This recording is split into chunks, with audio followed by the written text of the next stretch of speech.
születtem 1939. Nagyon gazdag családból. És amikor bejöttek az oroszok, akkor ugye mindenki semmi nélkül maradt. Apám nagyon részeges volt, és volt 3 cséplőgépünk, tehát 1939-ben kinek volt cséplőgépje? Götz Bálinnak. Nagy vagyonunk volt, de hát a nagy vagyonból aztán semmi maradt. Édesanyám meghalt 1945-ben, amikor a háború már vége kezdett lenni, tifuszba. Miután édesanyám meghalt, hát a nagyszüleim hazahoztak, szóval édesanyámnak a szülei dálnokiak, Salamon András és az egész család Salamon dálnokba hazahoztak, és ott ültem a kis testvérkémmel, aki 2 évvel kevesebb. Aztán az apám ragaszkodott nagyon, és a kovásznai nagymamám is, hogy jöjjek haza, és ide is jöttem, akkor itt kezdtem az első iskolát, az első osztályt, az Ávram Jánkó iskolában fent Vajnafalvában, és aztán napról napra szegényebb és szegényebb lettük, mert apám mindent megivott, mindent eladott, mindent elnőzött.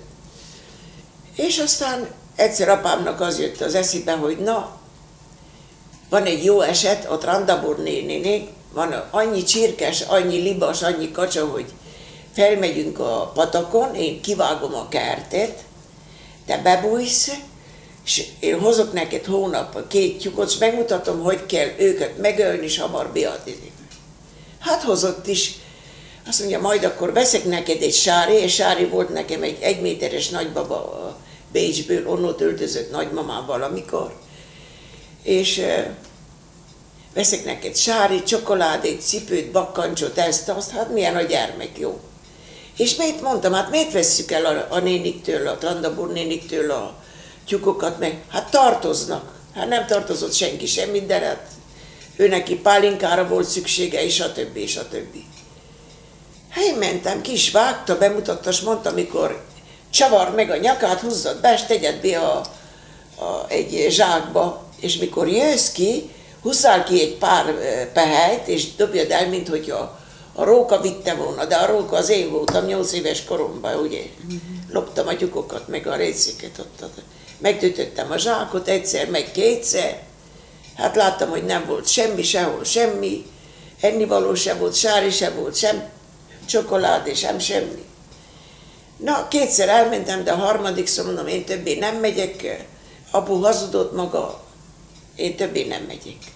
De neked muszáj, öltöz fel, hát volt egy lenből kabátkám és tornacipő télen, na hát most mondjad.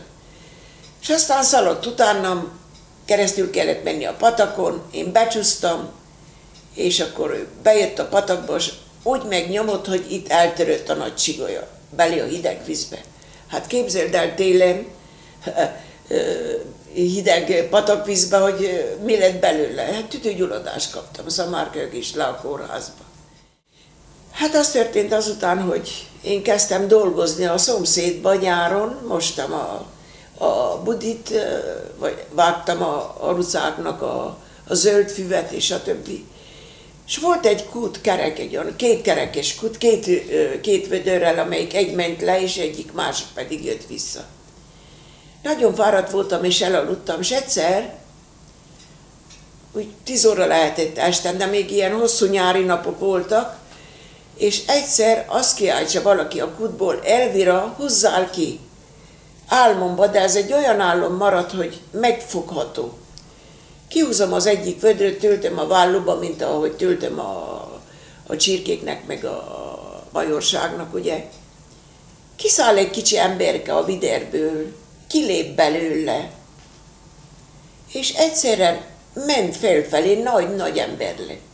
Megfogta a kezemet, és azt mondta, na te többet ne sírj, Elviracska, mert én örökké veled leszek. Felnéztem rá, és ki volt Jézus Krisztus úr, és tényleg soha nem hagyott el.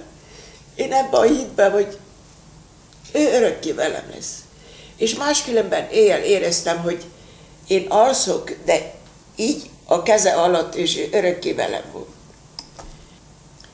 Szóval már megkezdtem az iskolát, de volt egy tanítónénim, aki rokonom is távolról, Vajna Lenke tanítónéni, hát az, mivel rongyos is voltam, és mocskos is, étlenül, az utolsó padba beletett, és aztán, mikor hívott a táblához, én nem tudtam semmit, mert otthon olyan kondíciók voltak, hogy amikor apám nem volt otthon, akkor aludtam a helyt, hogy tanultam volna, és vagy mentünk a szomszédba melegedni, mert nem volt fánk. Hanem egész nyáron hordtuk a vállunkon a cseréből az ágakat, hogy legyen télre mivet. Na, így éltünk. Akkor a Trandabúr urék, meg a Gica papuk, stb. Aztán küldtek egy puliszkát, és abból éltünk, és még a nagymama, amit font. És amikor hazajött apám, még azt a kicsi pénzt is kiszedte a kebléből, és ha nem adta oda, gyönyörű haja volt nagymamának, feltekerte a karjára, és így kidobta a házból. Szóval nagyon keserű gyerek életet éltem. Hát amikor 12 éves lettem, gondoltam magamban, hát én most Bocskorkába járok, én megyek munkát keresni. És el is mentem, az első munka, Benedikt doktornál szolgáltam, a 2 gyerekre vigyáztam, de hát kicsike voltam, aztán a nagysága kapott egy nagyobbat Csíkszeredából, és engem elküldött. De hát én nem hagytam abba.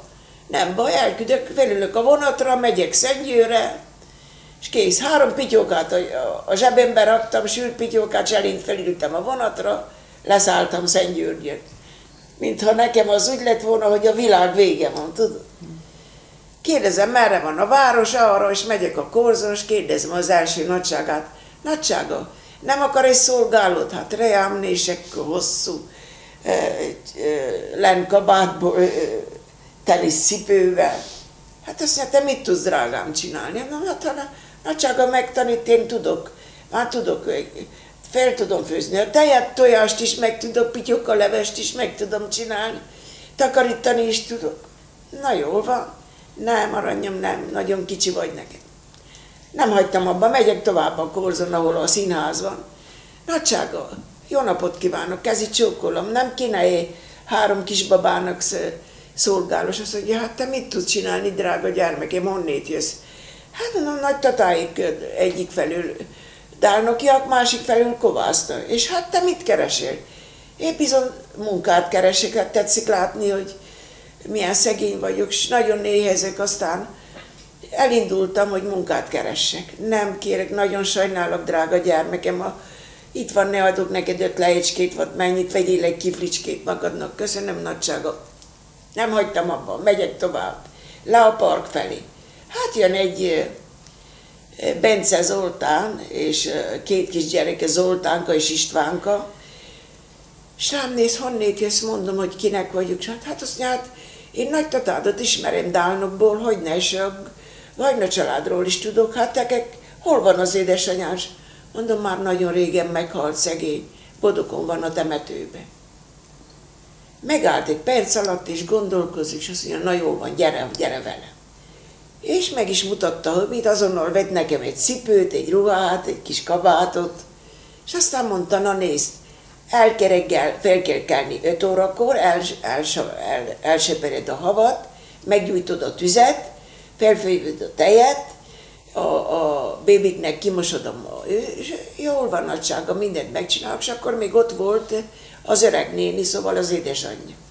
És amit nem tudsz, kérdezd meg, mód nagyon már tud. De hát Lia néni törte a fejét, hogy hát nem kéne nekem az, hogy milyen okos vagy te, Elvirácska, hát valahogy kéne jöjjél iskolába. És hát mondom, nagysága, én reggel felkelek, megcsinálok mindent, és így jövök a nagyságával az iskolába.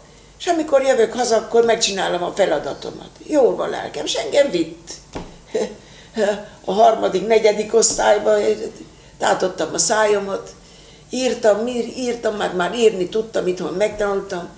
Ami a táblára fel volt, én azt mind leírtam, és úgy bevettem a fejembe, hogy nekem nem kellett többé ránézni a füzetre vagy a könyvre, én azt már mind tudtam kivenni. Na jól van, eltelik, hogy már 2 éve, hogy ott van, 14 vagyok. És mondom, hogy A nagysága hazaengedne engem Kovásznára, hogy megnézem nagymamámat, és máskülönben minden hónapban egyszer megkaptam a fizetésemet, 50 lejcskét adtak, és szívesen menj haza akkor. De apám olyan gazember volt, hogy megtudta, hogy hol vagyok, és jött a pénzért. Jött, gondoltam, hogy látogat. És azt mondja, mennyit kaptál? Hát mondom, 50 lejt, apukám. Na, add ide, aztán majd duplán adom meg neked. Szóval még azért a kicsi pénzét is eljött.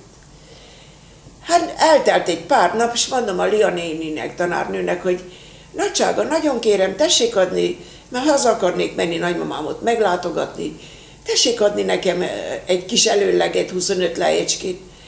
Hát Ellike, elviracska lelkem, hát most kaptad meg, vagy 3 napja. Mondom, igen, de nézze, itt volt apukám, és azt mondja, hogy kell menjen a fogorvoshoz, vagy mit hazudott össze-vissza, és elvitte a pénzecskémet. És mikor jön még? Hát azt mondta, hogy majd a hónap végén, hát eljön. Szintén a pénzét. És meghallotta az ügyvéd úr, hogy mondtam, hogy az apám elvitte azt az 50 lejt is. Hát azt mondja, na mondd meg, hogy mikor jön az apukát, hogy álljak vele szóba. Jön is apám. Behívja, és azt mondja, üljön le, Goc úr, jó napot kívánok. Hát meglátogassa a leányát semmi nélkül. Hát azt mondja, hát csak így jöttem be, mert megyek Brassóba, ugye mozdonyvezető vagyok, jó a fizetésem. De mégis jött az 50 lejcskét, hogy megígya, ugye? Na, hát azt mondja, na figyeljen ide. Itt van egy pohár pálinka, igya meg. És én magát újságbe rugom, magyarul megmondva, hogy kirepül egész a kapuig, ide a lábát ne tegye be. Szegény gyermek itt van, reggeltől dolgozik estig, és maga ahelyett, hogy támogatná, ide jön azért az 50 lejecskét, hát szégyelje magás, aztán így elmaradt apám. Na, hazajövök, és abba a tájba, abba az időbe, akkor dobosok voltak, amikor hirdettek valamit Kovásznáról, stb. De én megtanultam nagyanyámtól, Dálnoki nagymamától szőni. Mikor ment ki, én ültem oda, de aztán meg is mutatta. És hát az a dobos bácsi, aki dobort, hát hirdeti, hogy a békegyárba lent szövőnőköt keresnek. Na mondom, én most 14 éves vagyok, hát ha bevesznek. Le is megyek a békegyárba, de hát mégis olyan szerencsétlen kicsike voltam, hát az 12 éve. Hát mit gondolok magamban, Mátyás Márika volt az esküvője, elmentem hozzá, mondom, Márika, nem adnád ide a magas sarkú cipődet, se a hosszú ruhádat, hogy legyek nagyobb, és azt a hosszú ruhát felveszem, a szoknyádat az estibe, mivel táncos, akkor 10 centivel nagyobb vagyok. Azt mondja, én szívesen, csak egy napra kell. Lemegyek a békébe, kezi csókolom, madám, nagysága. Úgy hallottam, hogy szövőnőköt, hát igen, és te tudsz szőni? Igen, hogyne. Jól tudok szőni. És hány éves vagy? Hát mondom, hány évesnek kell lenni, kérem szépen. És azt mondja, hát egy 16, mondom, hát én már betöltöttem, még annál is több vagyok. Jó, betöltöttem. Na jól van, akkor, de aztán majd hozd el a születési bizonyítványodat, és aztán majd meglássuk. Na, tudsz-e szőni? Igen, akkor menjünk hátra és akkor ilyen fél automata ment a gép, el is indul, mondom, tessék elindítani, mondom, azt mondja nekem, hogy 2 gépen kell szőni. Hát mondom, megtanulok 2 gépen szőni. Előre tanuljak még az egyiken, és aztán elindulok a másikra, mert én gyors vagyok. De azt mondja, most állj oda. Én is azonnal megpróbáltam, hát jól meg is volt, 2-3-szor leállította, kiszedett egy pár szállat, azt mondja, de tudsz-e befűzni? Hát, hogy ne tudnék? Persze, hogy tudok. Na, egy perc alatt 1, 2, 3 a modellokat befűztem, és ment a munka. Azt mondja, jól van, fel vagy véve, hozzad a születési bizonyítványodat. Na, holnap reggel itt vagy 6 órára, jól van, itt Vajnafalvából mentem lefelé, ugye? És aztán ott maradtam 2 évig szövőgyárba, itt a békével, 14 éves korom. Na. És akkor egyszer látom egy újságban, ki van téve, hogy az Old textilgyár Szentgyörgyön szövőnőköt keres, de hát akkor persze, tudtam jól szőni, hát akkor persze, hogy 4 gépen is, 5-ön is, 6-on is úgy ment. Akkor beköltöztem oda, és akkor semmi baj, ott is maradtam 2 évig, ahol a fiatal lányok központjában laktam, és aztán mentem dolgozni minden reggel, de elmentem nénimhez néha-néha, amikor szabad voltam, hogy mosogassak, hogy adjon nekem ennem csak egy tányér ételét, vagy egyebet nem. Pénzt, amit kerestem a gyárba, a férje, Rémusz, elfogott engem a korzón, vagy hogyha kimentem, és elvette a pénzt tőlem, hogy ő tartsa meg a pénzt.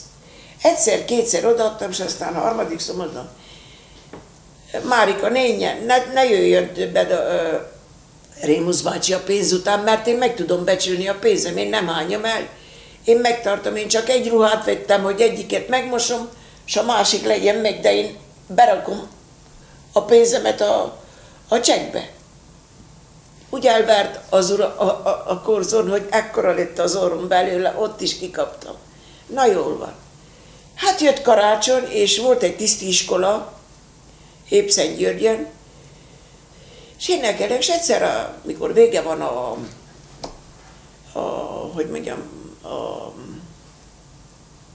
programnak, egy tiszt úr felém jön, gyönyörű szép magyar fiú, és felkér táncolni, hát el is ment, azt mondja, milyen szépen énekel a kisasszony. És mondom, hát nagyon szeretek énekelni, hát mondom, hallom, azt mondja éppen. És akkor örök kijött ez a tiszt úr, Simon Pali. És ezt elkezdtem mesélni, hogy hát én nagyon tetszek neki 2 hónap múlva végez az iskolával, és én nagyon komolyan akarna nekem udvarolni, stb. És mondom, hát szó se lehet róla, én még nagyon kicsi vagyok.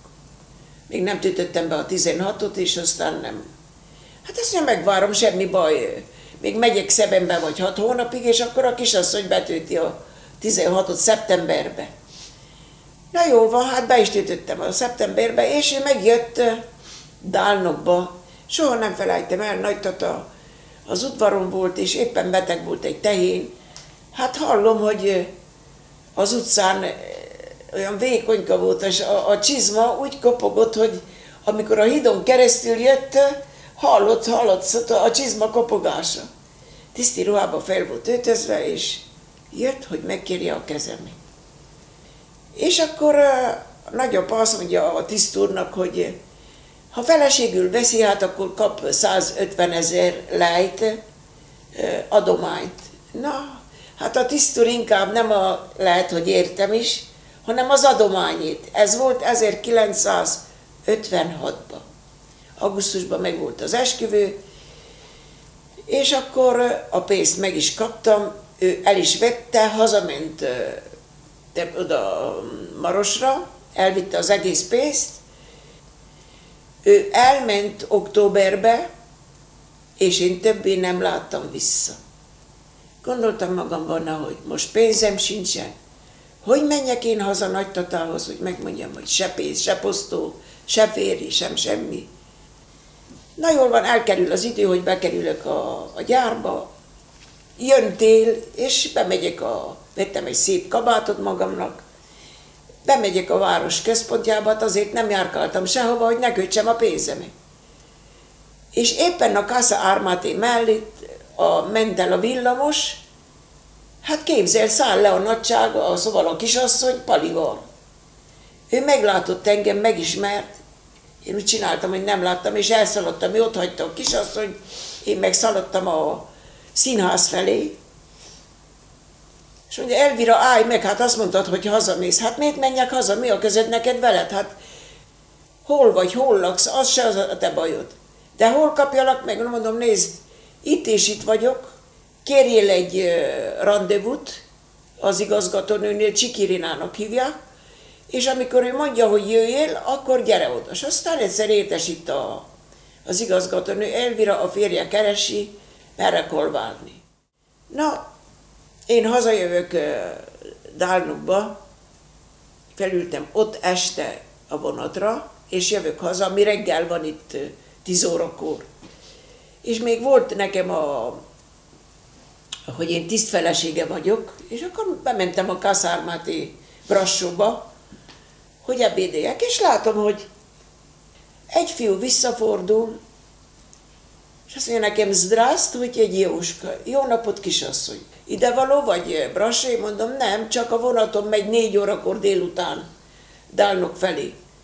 Azt mondja, nem lennél olyan kedves, hogy megmutassuk itt a helyeket, és mondom, és az urak mit csinálnak itt?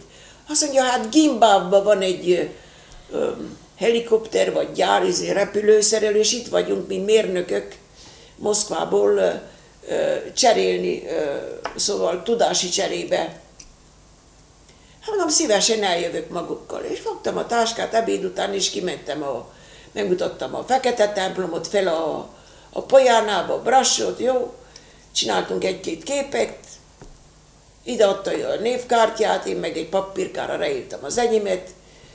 Do svidania, ők mentek, én meg mentem le a vonatra Dálnok felé.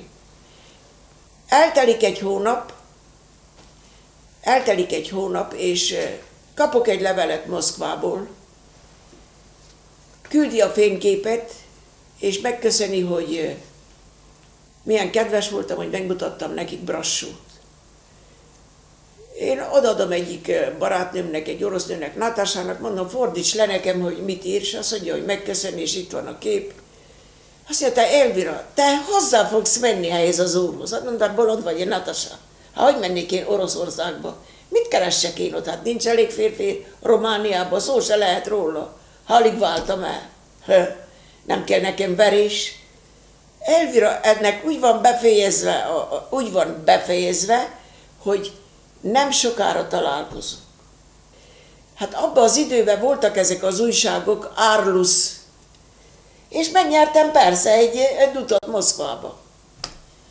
Aztán írom neki, hogy jövök Moszkvába egy kirándulással, vagy 50-en voltunk Romániából, és várt az állomáson a szüleivel, a testvérével, aki szintén repülős tiszt volt.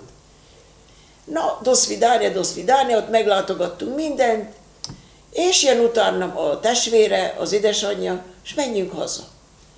Hazamentem egy fába, a faházba laktak, 4 szobásban, csupa fából, egy nagy kertbe, mellette volt a Szokolniki park.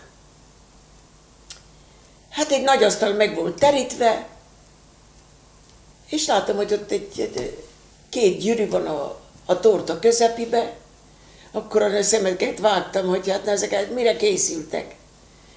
És aztán azt mondja, na ez az édesanyám, ez a testvérem, ezek a rokonaim, az apám meghalt a háborúba. Hát azt mondja, azért kisasszony, azért hoztuk ide, hogy ma az eljegyzés van. Hazajövök, és mondom nagyapámnak, na, én hazajöttem, de én mennyasszony vagyok, azért meg vagy zavarodva lelkem, de mit keresel Oroszországba? Hát nincs itt elég férfi, de itt már a faluba is vagy 10 járnak utána, tehát mondom, nem kell nekem egy se. Hát ha tudok én Oroszországba menni, én ott akarok tanulni. Én nem azért megyek oda, hogy férjhez menjek, hanem valamit tanuljak. Én ne legyek egész életemben szövőnő, vagy szolgáló. És akkor 1 évre megérkeztem az egész csomagommal, és megvolt ott az esküvő. De aztán úgy kezdődött, hogy Jurának hívták, Konyakhine Jura, kievi volt, másképp volt Kijevből, Ukrajnából, hogy ő ivott, szóval mindenemet eladta, és meg is itta. De mi volt a legnagyobb baj? Nem az volt a baj, hogy ő megitta, hanem neki csak egy fél tüdője volt. Mikor fiatal volt, hogy 40, amikor a háborúban kilőtték, az apját meglőtték, őt meg kilőtték, nem a szíve mellett, hanem másik felől, és neki volt egy protéza, az egész, egy nagy luk volt benne. De ő nem mondta meg, hogy ő invalid. Jól van, hát lefekszünk, mint 2 fiatal házas, ő megfordul, és pizsamába volt, és így ráteszem a kez, és azt mondja, őt ne tapogassa. Na gondolom, jó Istenem, vajon mi baja lehet? Mondom, betegbe, és azt mondja, nagyon fáradt vagyok. Na jó, megfordultam, jól van. Nem telik egy hét el, és egy esküvő van Kijevben, oda megyünk, oda az unokatestvérihez is. Azt találta ki, hogy meg van hűlve, hogy ne ragadjon rá, majd ő külön alszik. Jól van, menjen csak nyugodtan. Hazajövünk, és péntektől szombatig nem jön haza. Péntektől hétfőig nincs is. Hol van Jura, hol van Jura. És egyszer csütörtök eltűnt. És hol van Juras? Nincs Jura. Munkába mentünk, kerestük, nem. És az anyósom ment be a fászszínbe, hogy hozza a fát, hát ott hallja, hogy valaki nyeg. 3 liter vodka ott volt, és ő komába volt. Hát az egész házasság 7 hónapba került, meghalt.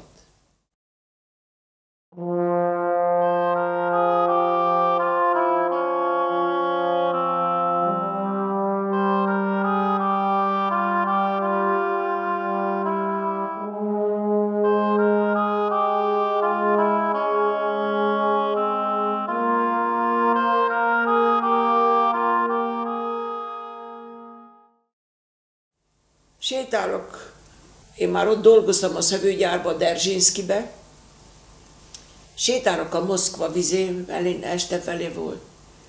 Mondtam, hát én jól megjártam, itt van május, még hó van. Mit tudjak csinálni most? Hazamenjek semmi nélkül, megint semmi nélkül jártam. Mondom a sogornőmnek, figyelj ide, én megyek haza, ott lejár a hónap, vagy a nyár, és megyek haza. Azt mondja, dehogy mész, te olyan kedves vagy, s olyan dolgos vagy, s olyan mindent tudsz. Te itt maradsz, válasz magadnak egy iskolát.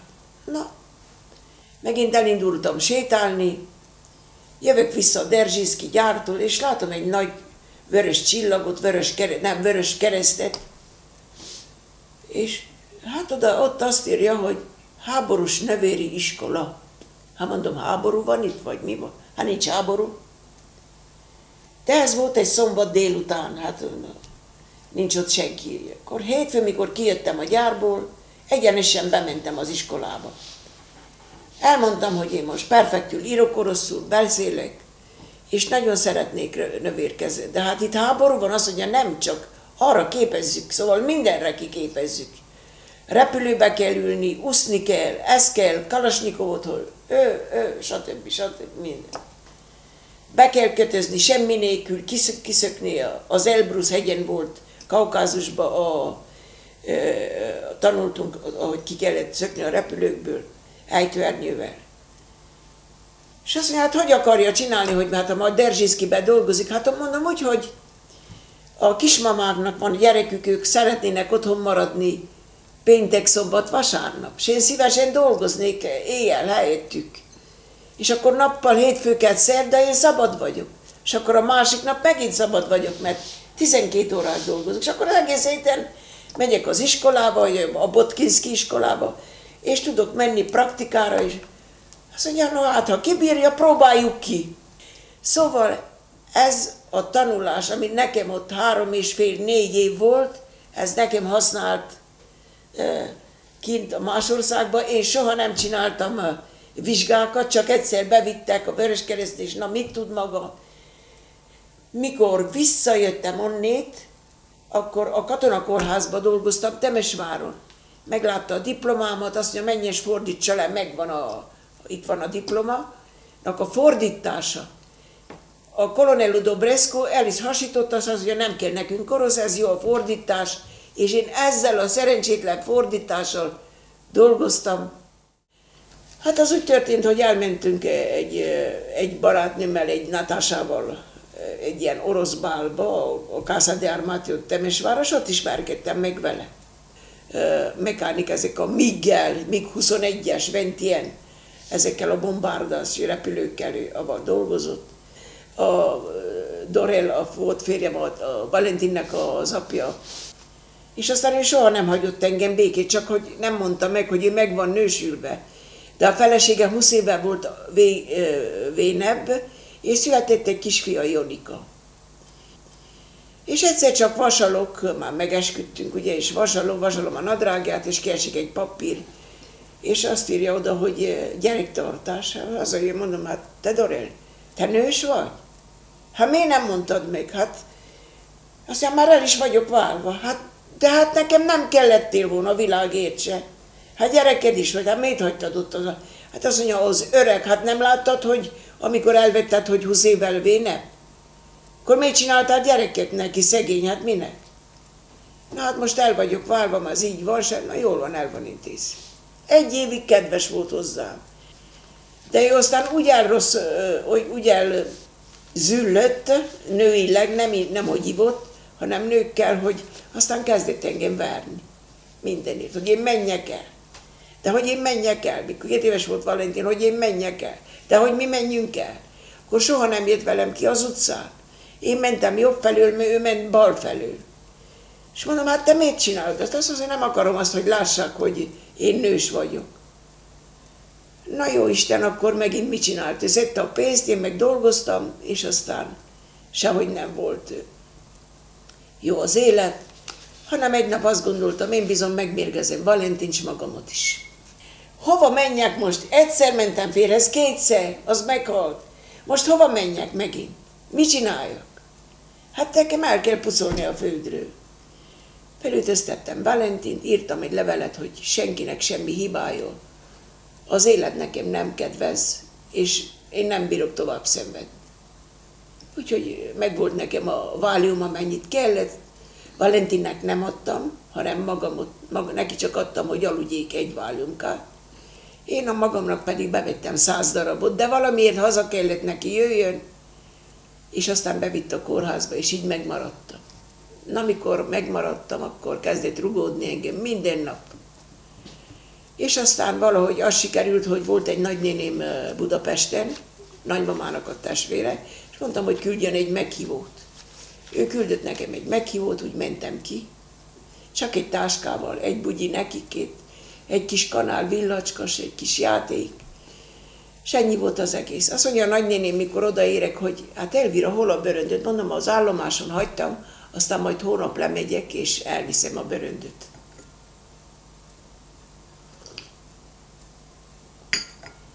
Elmentem reggel, és nem látott senki. A táskámba, az orosz táskámba vettem egy Melbourne-ot, egy egész 12 csomag Melbourne-ot, és lemegyek az utolsó állomásra, Halasbánya, Halasbástya, valami ez van Jugoszlávia felé.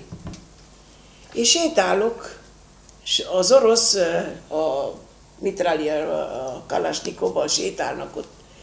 Én odaadtam a cigarettát neki, ő elment, bejött a vonat, én megkerültem, felültem a vonatra, do svidania.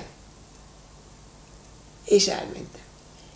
De nekem volt Jugoszláviában egy barátnőm, Kovács Kati. Mikor látta, hogy semmi csomag nélkül lesz, azt mondja, hogy hát te csomag nélkül vagy. Na igen, nem hoztam, hogy ne tűnjek fel. De hát pénzed van. Hát igen. Egyik felénben be volt ott, hogy 120 000 lej, és itt a nyakamnál méreg, arszénik. Így, hogy csak, hogyha megfognak, csak meghúzom, egy kicsit Valentinnak, 1 perc alatt el van aludva, és én is mind a 2. Szóval fel voltam mindenre készül. Mit csinált Kati? Azt mondja, hát akkor adjál 50 000 lejt, hogy csináljak neked egy útlevelet, hogy tovább tudjál menni, ugye, mert ez a pasaport nem jó. Kéri a pasaportot, és milyen hunszutól lefényképez engem, hogy legyen az útlevélnek egy fényképje.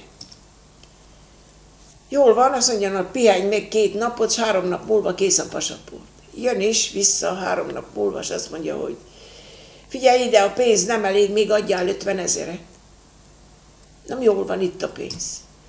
Másnap reggel jön, 7 órakor felkel, és azt mondja, egyél hamar, mert vár egy taxi, és az útlevelet Belgrádban van a testvéremnél. Ide mész egy kioskba, és ott oda.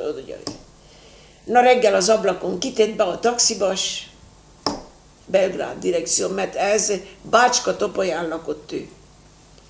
Mikor oda megyek egy ilyen kioskhoz, ahol árultak az újságokat, meg stb., mondom neki, hogy jöttem a Katitól, és kérem szépen az útlevelet. Azt mondja, miféle útlevelet kér magadtól? Pucoljon el innen, hanem hívom a policiát. Meglopott, szóval 100 000 lejt elvett tőlem, és akkor még maradt vagy 30. És a szegény gyermeknek adtam örökké egy kicsi váliumot, egy negyedet, egy milligrámost, hogy ne sírjon, ne kérdezz, hát hol van az én játékocskám, hol az én ágyacskám, hol van az én apukám, hol van ez és hol van az, hogy ne sírjon.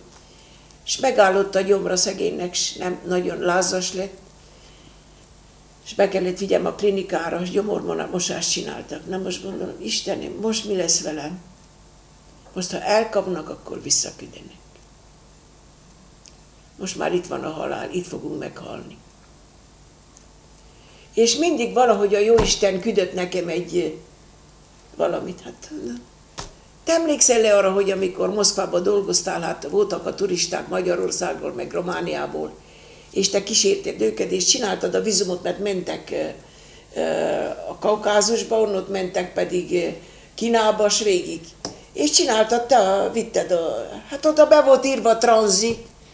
Na menj és vegyél egy ilyen pixet, és első odótól vissza sírjad be tranzit, Itália. Belírtam tranzit, és megvettem a jegyet, vagy 25 000 volt Venéciába, Venéciából vissza Temesváros, első osztályút, hogy nehogy valahogy elkapjanak. És ez mentett meg engem. Akkor elmentem a gyerekét, felültünk este a vonatra, hogy 7 órakor, 6 órakor indult a vonat, és szegény nagyon beteg volt, elaludt a kocsiba, már még ment már egy jó órát, és jön megint a granicser. Pasaport, pazsáloszta, és adom és azt mondja nekem, hogy nézi, hát hol van a stampilla? Azt mondja nekem, hogy tessék leszállni, és mondom, miért szálljak le? Nekem a jegyem visszajön 15 nap múlva, miért szálljak le? Hát magának nincsen a stampilla, hát mondom, nem az én bajom, nézze meg, itt van a jegyem 25 000, hát maga gondolja, hogy én csak így sétálok el és hátra. Azt akkor megyek, hívom a generálist. Na, én már készültem, hogy nyitsam ki a méreget, csak így meghúztam a szállat, és nyúlhattam a pakétkáit, a csomagocskáit. Valentin aludt és lázas volt, a generál rám nézi tetőtől talpig, szép bundába fel voltam öltözve, a gyerek aludt, bundával betakartam. És azt mondja, nagysága magának nincsen a kaséta elve. Mondom, hát generális úr, ez nem az én hibám, nekem a jegyem van Venéciában, 15 napig beteg a nagynéném, és aztán megyek vissza 15 nap múlva.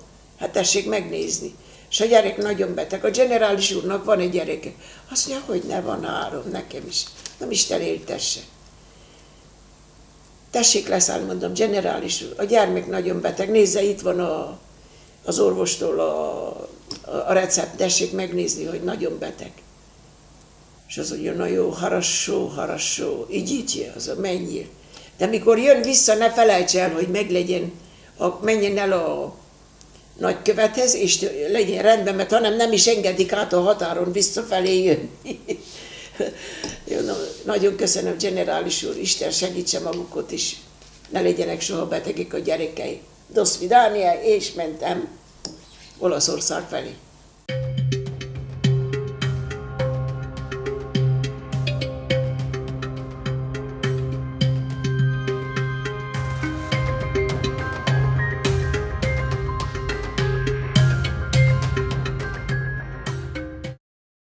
Jön szintén a Granicser, a választó, és azt mondja nekem, hogy figyelj ide, nagysága, beszél jugoszlávul, magának nincs meg a stampilla, mondtam,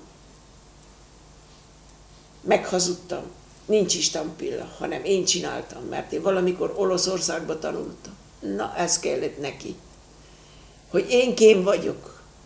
Biztosan, hogy kém vagyok. És a gyereket azért hoztam velem, hogy könnyebb legyen az átuszadás.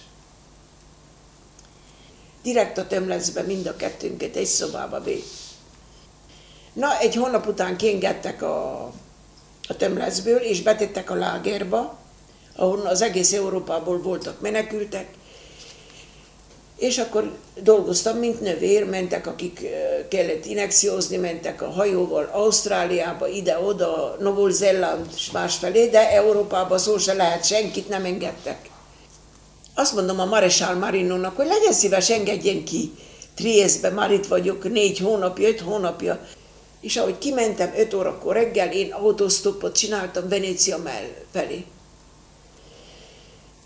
Autósztop, és ment éppen Venéciába, felvett engem az ember, Venéciába leszálltam, és jöttem visszafelé, Ventimiglia felé, hogy hol van, vettem egy térképet, és néztem, hogy merre kell induljak hogy valahonnét ki tudjak jutni, merre van a melyik ország, ami legközelebb volt, hát Franciaország volt a legközelebb, Venéciától Franciaország. És akkor arra az útra indultam, Ventimiglia volt az utolsó, ami vonattal, és azután pedig gyalog kezdtem átmenni egy alagút, 1000 méterre, a 700 méter, és amikor az 500 méteresre, harmadikra értem, hát lent látom, hogy hoppá, itt a határszély, vagy 300 méterre, balról a tenger, és jobbra az Alpok. Na most jó Isten, mit csináljak? Merre menjek? Nézem a térképet, és látom, hogy menjek vissza egész Ventimigliáig, ahonnét jöttem, és onnét kerüljek fel a hegyekre. El is kezdtük az utat visszafelé jönni, az alagúton gyalog, akkor első éjjelt egy templomba aludtunk, meg vannak a fényképek. A második éjjel egy sziklabányába. És amikor kijöttem, hát egy olyan 6-7 méterre végig volt egy kert, de nem mertem arra menni, azért meg gondoltam, hogy ez a kert teli van villannyal, mint Oroszországban, vagy akárhol vannak a határszélyeken, ugye? És akkor megtartottam egy olyan 10 méter távolságot, de a hó akkora volt fenn az Alpokon, 1700 méter, februárban, február 10-én, hogy 2 méteres volt, akkor dobtam a mackót, jól, ameddig tudtam, és Valentint szintén utána, még néha-néha fenéken rúgtam, hogy menjen szegény. Csinált innen, itt vagyok, csak az ujjocskája rátott ki. Na, megkerültük a kertet, visszajöttem, és nagy napsugár volt. Nem vettem észre, és besikultam egy gödörbe. Elestem, oda begurigáltam, és ide a lábomba el van vágva, ilyen vágás van. Belestem, ott elvesztettem az eszméletét, Valentin fent volt, egy olyan 10 méter testem körülbelül. Na valahogy felkapaszkodtam, és lejöttünk, akkor meg volt ez a kis pénzem, beváltottam, egy kicsi kenyér vagy 1-2 mandarin volt még a zsebembe. Na most mit csinálok? Hát ott gondolkozok, és hallom, hogy Expresso di Roma arriva adesso. Szóval az Express Rómából, direzione Parigi, Párizs felé. Na, hát mondom, minek mennék én ki? Felülök a vonatra. Beülök a vagomba, hát jön a kalausz, és azt mondja, signora, per favore, biglietti. És válaszolok neki olaszul, korrektül, hogy nekem nincsen semmiféle jegyem. Én menekült vagyok, és a táborban voltam, és én megyek Párizsba. De hát hol a jegy? Nincs jegy, elviszi a táskámot. Hát lássa, hogy ez a román irat van, semmi egyéb. Tessék leszállni a következő állomáson, mondom, én nem. Maga igen? Én nem, kérem szépen. Kalauzor, én nem szállok le. Maga igen, és megfogja a kezem és húz. Mondom, nyitsa ki akkor az ajtót, én fogom a fiam, és taszítson ki minket, repülünk. És nyitsa az ajtót, fogom Valentint,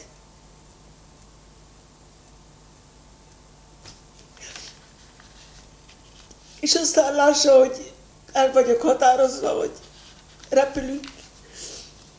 Azt mondja, na jól van, jöjjön vissza. Elviszem Párizsba, de oda leadom a policiára. Mondom, nyugodtan tessék leadni, én oda akarok venni. Én Párizsba akarok lenni. Ott aztán, és mit csinálod? Ismer valakit? Mondom, nem ismerek senkit. Én menekült vagyok.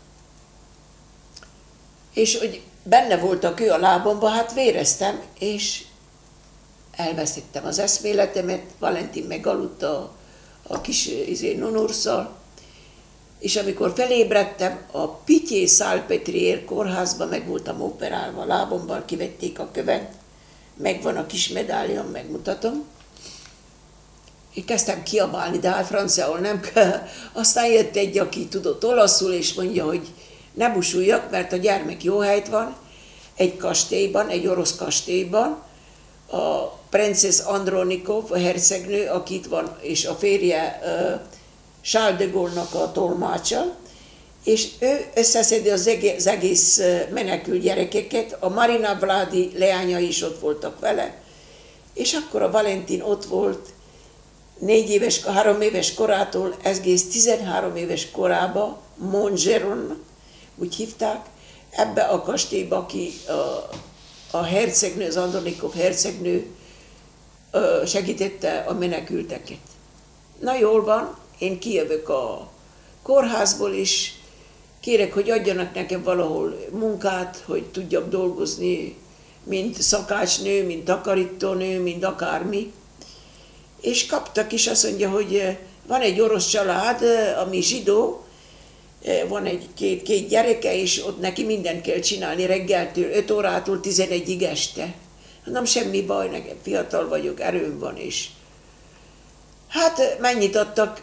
Egy lejt egy napra, 5 órától. És nem adtak ennem, hanem amit a kutyának dobtak, én azt ott szedtem össze, és a 7. emeleten aludtam egy nagy kutyával, egy nagy dobermánnal, egy ágyba, egy olyan fotelba. Amikor a kutya elege volt velem, akkor kezdte a fogait mutatni, és nekem a földön kellett aludni, a kutya meg az ágyba. Szóval egy ilyen rekamilon volt.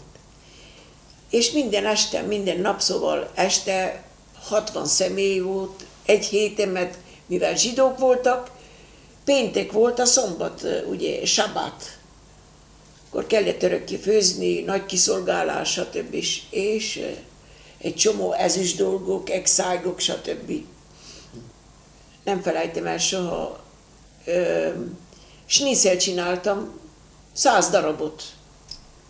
És egy ezüstálon meg van terítve az asztal, de hát vagy 6 villa itt, és 4 villa ott, és 3 kés itt, és én ezt visszavigyítettem őket, ugye, és azt mondja nekem, Elvira maga csupa idióta, de idiót paruszki, magyarul is idiót, és akkor mondtam, hát ne tessék haragudni, de hát gondolom, hogy a nagysága még idiótább, mint én, oroszul válaszoltam.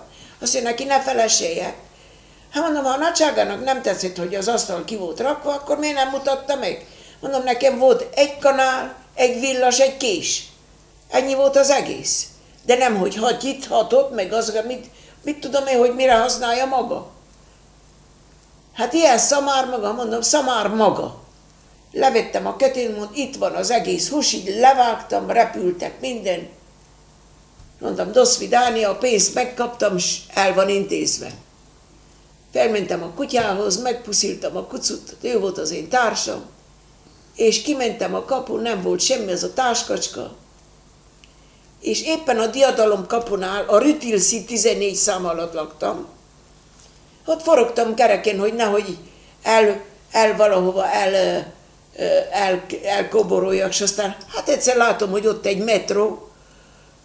Na, bevettem oda a metróba, és amikor éjjel 1 órakor bezárt, én bebújtam a sinek alá.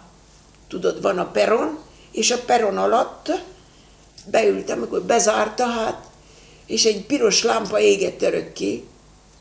Csak az volt a baj, hogy sok volt a patkányok, ilyen nagyok. Akkor egyik csizmát lehúztam, és ráültem a székre, és egész széjjel vertem, hogy a patkányok nehogy megegyenek engem ott. Akkor reggel 5-kor jött a jegyező, ahogy megállt egyik, ő nem figyelt, ő figyelt az ő jegyeire, én aztán kijöttem, és megint kereken járkáltam, hogy volt, ez péntek este volt, mert szabad sabá volt nekik. Szombaton reggel kijöttem, na akkor szombat este megint ott aludtam, vasárnap reggel kijöttem, és megint kereken jártam, de így volt egy V-be, az egy utca, Arsène-Lupin, és oda eltévedtem, néztem az eget, és hát egyszer hallom, hogy orosz zene, és egy orosz kapus, orosz tisztruhába felöltözve, ránéztem, és mondja, tessék bejönni, tessék helyet foglalni, gondolta, hogy jövök én inni. És mondom, nem jöttem én enni, hanem menekült vagyok, és van egy kisfiam, az Andronikov. Amikor kimondtam az Andronikov, ő már tudta, azt mondja, gyere lelkem, ülj le, egyél amennyit akarsz, és amikor felébresz, ha akarsz valamit csinálni, de nem kell semmi, pihent ki magadat. Hát ő megjött délután, úgy 7 óra felé, de vasárnap csak nem volt semmi, csak hanem hétfő estére kezdtek újra csinálni. Én mindent kimostam, elmosogattam, rendbe tettem mindent, mikor visszajött, hát ragyogott minden. Azt mondja, milyen ügyes vagy, tudsz-e főzni oroszul? Mondom, hogy ne. Én Oroszországban voltam, de az anyósomtól megtanultam főzni, tudok főzni. Azt mondja, ne busulj akkor, mert itt van a Madame Maggi, éppen itt van, vagy 20 házzal tovább, az Avenue Victor Hugo 109 szám alatt, és éppen elment a szakácsnője, ott van még 2 spanyol kisegítőnő, te csak főzöl, csinálod a tésztákat, de csak oroszul főzöl. És lesz neked egy jó szobát, fog neked 700 frankot adni. Na, egy napról a másikra egész nagysága lettek. Szóval én egész nap énekeltem, csak főztem, nekem volt 2 kisegítő, Koncsitám, spanyolok, ők mosogattak, ők pucolták a zöldséget, és aztán délután 4 órakor, 5 órakor jöttek a vendégek tejázni. Ott volt egy, úgy hívták, hogy Lida Golescu, akinek volt egy kabarettja, és ő hallotta, hogy én örökké énekelek, vagy oroszul, vagy románul, vagy vittem a tésztát, és örökkétig fújtam az enyémet. Azt mondja, hogy milyen szép hangod van, nem jönnél le el hozzám. Hát mondom, még nem tudom, nem ismerek Párizs, nem igen járok ki. Majd amikor megtanulok, és megtanulok egy pár francia nótát, akkor majd eljövök. És aztán elkezdtem jönni, de már 6 hónap után megtanultam franciául annyit, hogy tudtam, hogy vettem meg az ilyen orvosi könyveket, hogy ez egy szeringa, ez egy fecskendő, ez egy injekció, ez a fülem, ez a fejem, itt fáj, ott fáj, fordíts meg, stb. Szóval ilyen kórházba valói dolgokat, ugye? 6 hónap eltel, és mondom a Madame Magginak, hogy a fiamat mindig hozták szombaton, nem pénteken, és ott volt vasárnap délután visszavittek, volt nekem egy szép szobám, 700 frank, hát ki volt le boldogabb, mint én. És ott volt a kisfiam mellettem, úgyhogy egész boldog voltam, mondtam, hogy még egy miniszter se keres ennyit, mint amennyit én keresek itt Franciaországban. Na jól van, aztán mondom a Maggi asszonynak, hogy ne tessék haragudni, nagyon megköszönöm, hogy betetszik fogadni, de mindig fogok visszajönni, mikor szabad vagyok, de én inkább szeretnék takarítónőne lenni, de valahogy a kórházba kéne. Szóval én az én mesterségembe valahogy bejussak, mert nekem a gyerekem ott van az otthonban, és nekem valahogy most, ha ide érkeztem, valahogy kell egy kis lakást venni, vagy valamit, egy szobát, és kivegyem a gyerekemet az otthonból. Be is engedett, és aztán jöttem sokszor hozzá neki segíteni. Engem pedig felvettek, a Klinik Violettának hívták, mint takarítónő. De mikor megmutattam, hogy én nővér vagyok, akkor úgy csináltak velem, hogy 3 napot takarítottam, és aztán kék ruhába voltam felöltözve, mikor takarítottam 5-től 1-4-7-ig. 4-7-től fél 8-ig, akkor rózsaszín ruhába voltam, kamerista, vittem a reggelit. 8 óra 1-4-9-től 11-ig este fehér ruhába növér. Eltelik 4 hónap, és egyszer bejön egy doktor úr, és azt mondja, nagysága, jöjjön csak ide. Mondja, a rózsaszín ruhába is maga. De mondja, a fehér ruhába is maga. Igen, hát oda iskola kell. Hát mondom, nekem van, és akkor ő visszafelel nekem oroszul. No, pожалуйста, посмотрите.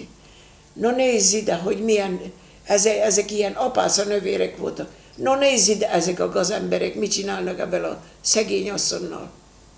Hát bevisz engem a főnövérhez, és azt mondja neki, mától kezdve, ez nem takarítónő, hanem növér. Az én sebész növérem. És aztán kezdtem, mint növér dolgozni. Hát egy nap bizony nagy baj lett, mert jött egy szent atya, katolikus, egy szobába, és azt mondja nekem a Dominik ször, hogy Elvira maga ne menjen benne a 20. vagy 21. szobába, mert itt van egy plébános, és én kezelem. Megértettem, Zord Dominik. Este hazajön, kész van a kondika, leírom hát a 23-at, odaírtam, hogy 0. Megfog engem, s jól elpofosz. Mondom, azt mondta, hogy nem menjek be, igaz? Igen. Akkor megfogtam neki a ruháját, megráztam kegyetlenül. És azt mondtam, na nézd, Zord Dominik, itt vagyok én 5 hónapja maga. Engem kínoz minden nap. A taknyom folyik belé az ételbe, 15 percet ad, hogy egyek ebédre. És maga most arra került, hogy engem üssön. Na aztán én úgy elvertem ők egyelmit le a földre, hogy kiabált, hogy kivették, jöttek a nővérek. Kivették a kezembe, hanem megfullasztottam volna. Maradtam még 1 hónapig, más munkahelyet kerestem, és felvettek egy ilyen a kórházba, Vöröskereszt sürgősségi kórházba, ahol szedtem a halottakat ki, mert az Orly mellett, a repülőtér mellett ott volt a legnagyobb katasztrófa minden éjjel. És aztán ott dolgoztam vagy 5 hónapig, de egyszer egy olyasmi terült, hogy mindenki meg volt halva a kocsiba, és a sofőrnek a feje 2-be volt vágva, de úgy 2-be, hogy így az arca, és így 2 felé. És én úgy megijedtem, hogy depressziót kaptam, és többé le kellett mondjam, beteg lettem, nagyon beteg lettem, többé nem tudtam dolgozni, vagy 2 hónapot depressziót kaptam, és úgy meggyógyultam. Azután láttam egy ilyen nővéri revűben, hogy a Nemzetközi Kórház, az Université Internationale, a párizsi keres egy nagyon kiképzett nővért, és aki több nyelvet tudna, gondolom, hát ha lesz nekem sikerem ott. Bevettek oda a Nemzetközi Kórházba, és ott dolgoztam, míg lejárt 10 év, amíg megkaptam a francia állampolgárságot. És akkor azt mondtam, ne haragudjék, de én ezért 700-ért nem dolgozok, mert én tudok dolgozni, mint itt van 7000-ét, vagy 20 000-ét, vagy 25 000-ét, de én többet tudok, és én megyek tovább. És akkor ajánlott Kozma, József Kozma, az énekíró, aki mellettem lakott, hogy ott van a Vadim, a Brigitte Bardotnak a férje, aki filmez, és nagyon jó vonék, mivel tudok oroszul, és nagyon hasonlítok Marlene Dietrichhez, és egy Csehov 3 filmet kéne csinálni, és én el is mentem, megfizettek jól. És lett volna a 4. is, meg is hívtak, hogy menjek egy másik filmet csinálni, az nagyon jó lesz fizetve, és aztán akkor onnét elindulhat az én karrierem, hogy én színésznő legyek. És elmegyek szépen a rendezvúra. Vagy 20-an voltunk, 20 közlá, és mindenkinek volt egy 1,5 méter ilyen elhúzott függöny, egy ilyen királyi ágy, egy lavabó, champagne, stb. Hát nekem felérte, nem érte fel az eszem, hogy vajon mit csinálnak ott. Na jól van, hát oda szaladok, és mondom, hát Vadim, hát hol van a fényképezőgép, a filmezőgép? Akkor mondja, majd később, de hát előre megmondom, na jó, akkor mondja, hogy mit kell csinálni. De maga is le van vetkezve. Hát miért vetkezett ilyen csóréra lehet? Máskor fel volt öltözve. Azt mondja, de hát most ilyen filmek. Hát milyen filmek? Hát megmutatom magának, na jó, akkor mutassa meg. Elhúzza a függönyt, magához szorít, húzza le a bugyit. Mondja neki, hát maga meg van-e hűlve, maga hűlve, hát már semmi nincs rajta, és még a bugyit most is húzza le, akarja lehúzni. Azt mondja, nem, hát erről szexfilm. És maga akkora színésznő lesz, hogy a világ is meg... Hát mondom, akkor maradjon csak maga, én már itt se vagyok, hát hova? Maga mit képzel? Hát igen, azt mondja, itt pártuzók vannak, stb. Olyanokat csinálunk, s olyasmi, és akkor nagy színész pártuzós. És aztán így lemaradtam, többé nem hívtak, többé soha.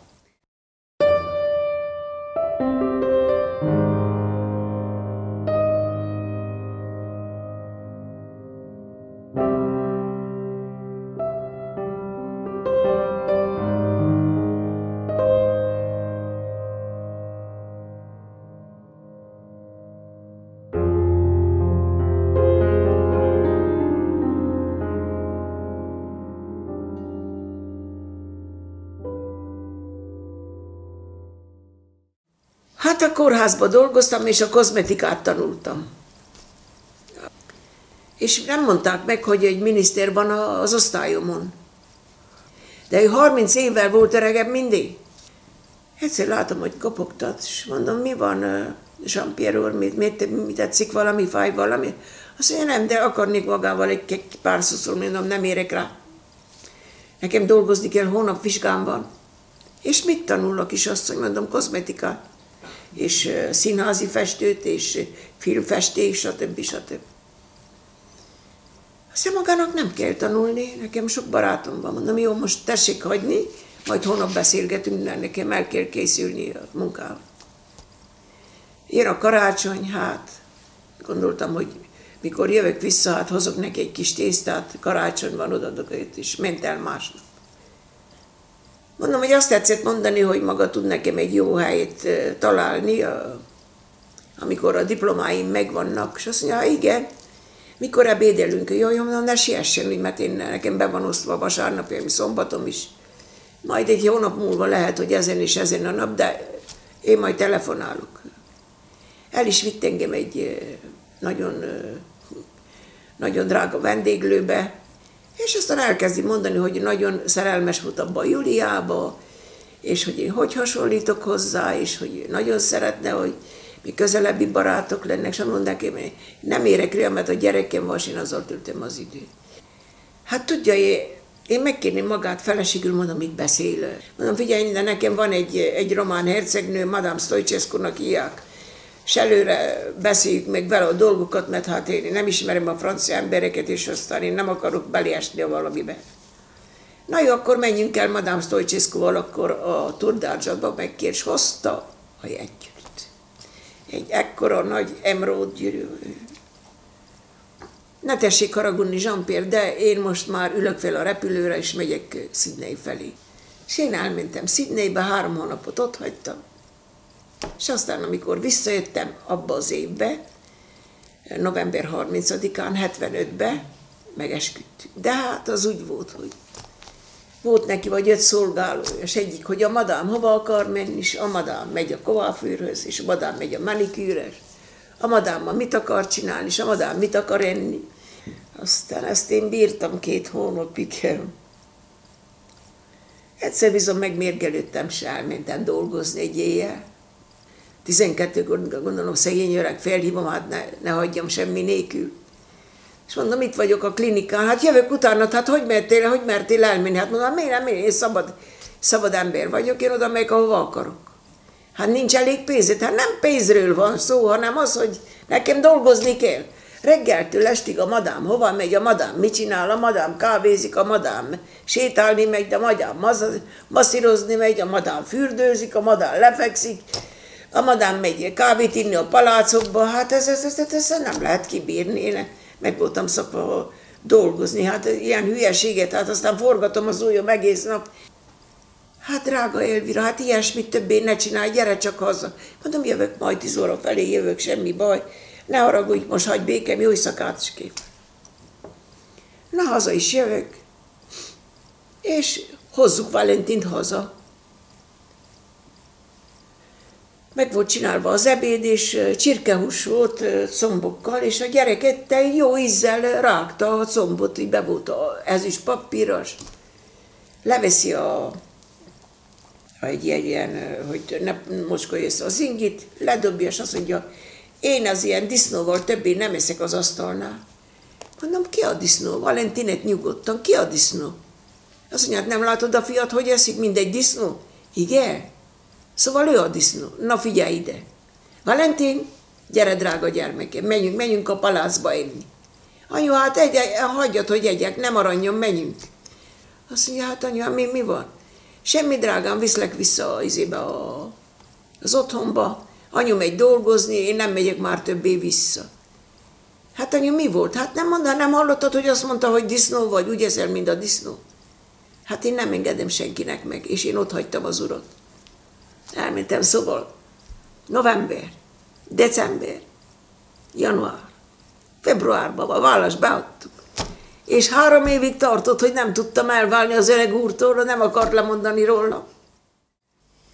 Mikor a kórházban dolgoztam, 3 napot örökké szabad voltam, nappal takarítottam, és aztán esténként mentem a kabarékba énekelni.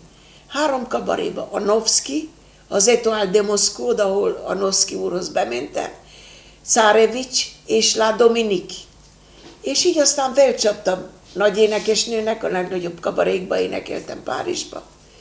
És amikor láttam, hogy most már utazhatok világ, ahova akarok, elmentem Sydneybe, ahol Jónás Mátyás és zenekara ott volt. Én elmentem egy nagybácsim, aki nagymamának az unokatestvére volt. Budapesten lakott, de kiment volt 56-ba Sydneybe, és ott orvos volt. Hát második nap megérkezik a Jónás Mátyás, a bátyámot keresi, hogy a kisasszonnyal akarnék beszélni, hogy milyen szépen énekel, mert Nagy Erzsi vagy Kovács Erzsi eltörött a lábas, vasárnap nincs ki énekelni. Hát mondom, hát tessék megkérdezni, a nagybácsi elenged, elmegyek szívesen, csináljunk egy próbát, és mikor meghallotta a hangomat, és 7 nyelven énekeltem már, azt mondja, az egész Ausztráliában. Na hát én elmentem 5000 lejjel, 5000 frankkal, és 100 000-re jöttem vissza. Hát képzeld akkor, mentem Hongkong, Bangkok, Szingapur, Manila, hát nagysága lettem, ugye? Mit képzelj 100 000-rel? Egész 2 évet kellett dolgozzak nekem addig.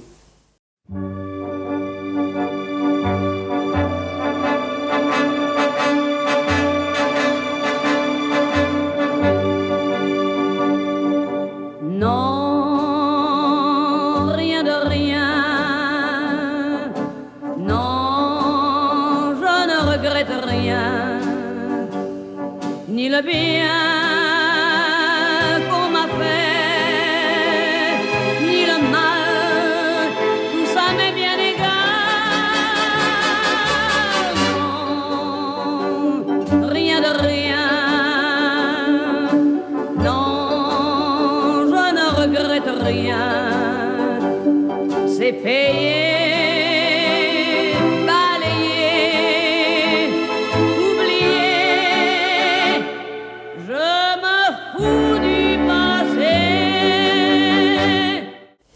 Visszafelé, mikor jövök, a stewardista hoz nekem egy lapot, hogy válasszom az ételt, és hoz egy másik lapot, amelyikbe írja a történeteket angolországos, és egyszer látom, hogy azt írja, hogy az önfelsége udvara keres egy főnövért. Én visszajöttem hamar Párizsba, szóval Orlila, ott hagytam a csomagaimat, és azonnal mentem Londonba, beiratkoztam, és bekerültem a vizsgára, az utolsó voltam már.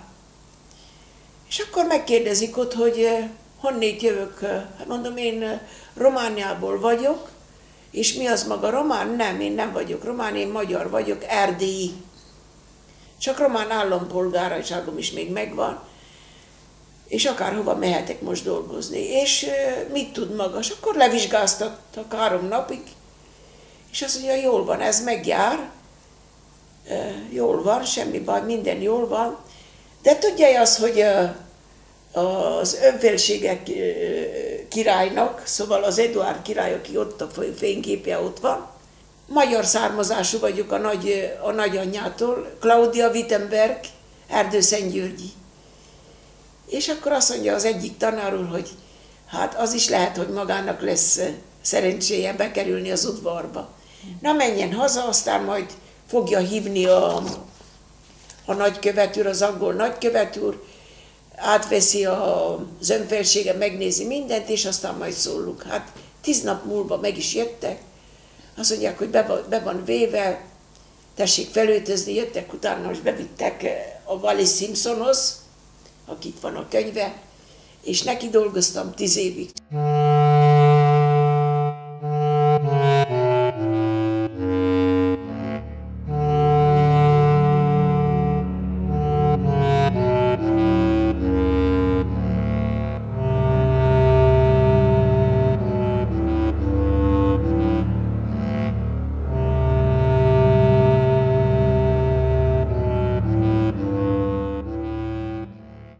Elfelejtettem azt elmondani, hogy mikor oda kerültem, nem tudtam, hogy ő viszkit reggelizik. és kellett csinálni a reggelit. Hát azt mondja, na hát már hozza a reggelit, Elvira. Jól van, nem felsége, hozom. És mondom a szobalánynak, azt mondja, hát ott van a whisky. Bemegyek, és azt mondja nekem, hát hozza már a dzsibit. Hát ma önfelségem, mi az? Hát jó, megyek ki, nézem a patikai szekrényemet, hol van a dzsibi, sehol nincs dzsibi, nézem az egész orvosságot, visszamegyek, és mondom, önfelsége, bocsánat, de én nem látok semmi orvosságot, dzsibinek hívják. Azt mondja maga, milyen buta, már ennyi idő alatt még nem tudja, hogy mi az a dzsibi. Hát mondom, nem tudom, önfelsége, hogy mi az a dzsibi. Azt mondja, a királyi viszki. G-B. És egy királyi szem van rajta, nem tudja. Ott van egy szekrény mellette, van vagy 50 üveggel. És mit csináljak vele, önfelsége? Megtölti, hozza a tálcát, mondja meg a szobalánynak, hogy mutassa meg, hogy kell kiszolgálni reggel. Mondom, Mária, jöjjön és mutassa meg, hogy kell kiszolgálni az önfelségét, mert megint kidob engem. Na jöjjön Elvira, hogy megmutatom, akkor ekkora viszki ízé. 3/4 teli, 3 szelet citrommal, 1 kanál mézzel, és ennyi volt neki a reggelije. A hálószobája és a hálóosztálya a királynak az én osztályom volt, a fényképek is megvannak. Nekem adták az ő osztályát, az irodáját, az ágyát, hogy én... És amikor én ott ültem az ágyon, hát gondolom, ja Istenem, hát én hogy feküdnék én ide belé? Hát nézz oda, itt van egy nagy szőnyeg felírva oda, és a szőnyegre az volt ráírva, hogy az Isten s a király a legnagyobb a földön. Hát én bizony nem mertem, csak ültem az ágy szélén vagy 3 napot, és aztán lehúzták az ágyat, lehúztak minden lepedőt, ami neki volt, és aztán letérdeltem, és mondtam neki, önfelsége, ne haragudjék, hogy az ágyába alusszom, én nem akarnék itt lenni, de most már bocsánatot kérek, hogy az ágyába fekszem, nem vagyok én sem király, csak egy szegény leány, Székely valahonnét, aki elindult 3 pityókával, és ide érted. Tehát sok szeretettel fogom gondozni a feleségét, és a haláláig mellette leszek.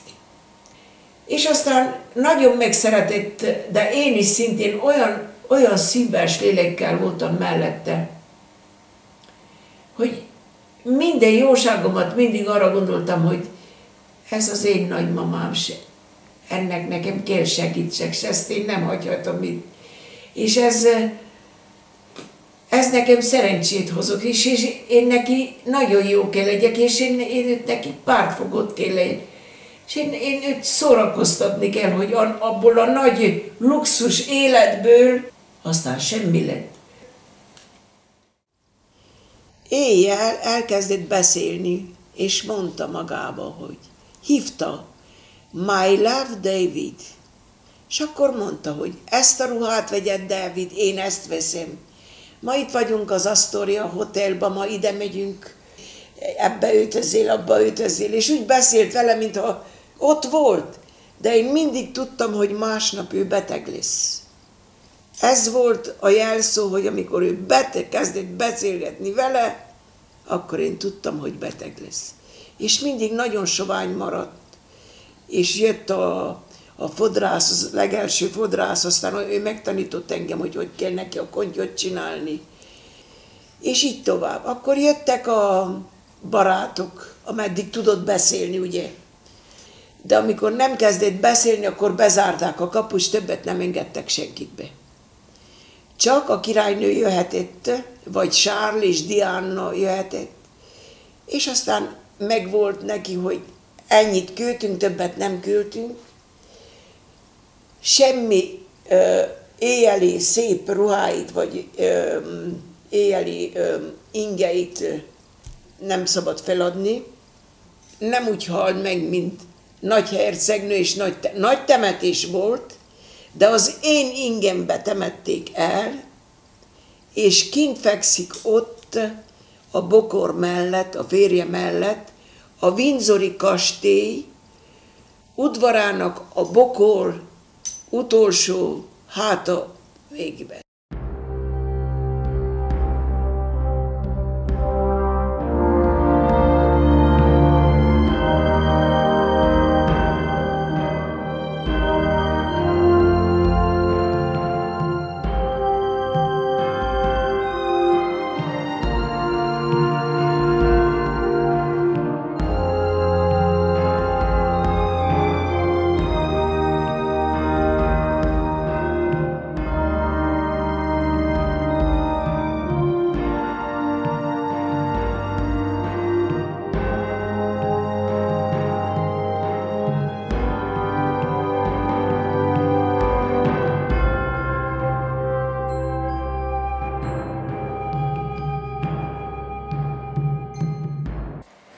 egy telefont kapok Romániából 79-ben, júliusában körülbelül, hogy jöjjek haza tudok, mert nagytata nagyon beteg, az utolsó éveiben jár, vagy az utolsó napjaiba.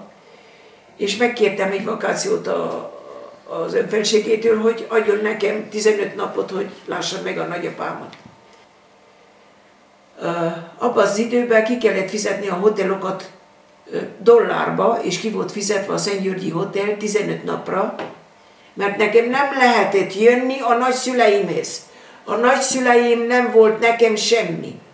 Én amikor ide érkeztem, azt mondták, maga a hotelba megy, és amikor valahova megy, akkor azt magának meg kell mondani, hogy hova megy. Maga nem mehet ki a hotelból sehova. Jó van. Hát én nem figyeltem oda pontosan, hogy nem mehetek sehova, hát hogy nem mehetek sehova. A fiam benn maradt. 12-kor még nem voltam a hotelben, hát jöttek utánam a Kalasnyikovval 2 pilocista.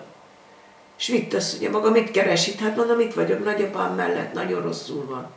Na azonnal ki, és megfogta a kezemét, kitett az ajtón, és kísértek, mint egy rablót, vissza a hotelba. És azt mondja, hogy nem a hotelba megyünk, hanem megyünk a Kovácsú főhadnagy úrhoz, a Securitátehoz. Hát mit csináljuk ott? Tessék bemenni, ő majd megmondja. Bemegyek, és mondom, a főhadnagy úr, jó napot kívánok, főhadnagy úr, románul. Kovácsú úr, igen. Maga hol volt? Hát mondom, a nagyapámnál. Hát maga mit keresett ott? Hát mondom, hát a nagyapámnál voltam, ma haldoklik. Semmi keresni valója. A maga nagyapja az harmadik személy. Csak az apjához mehet, s annyi az egész. Hanem a nagyanyja írjon egy szolgálatot, hogy eljöhet meglátogatni. Hónap itt legyen a levéllel. Hazamentem másnap, oda mentem nagymamához, meg is írta a levelet, hát magyarul 80 éves korában. Hát mit akarja? Oda megyek a Securitátehoz, a Csiki utcába volt.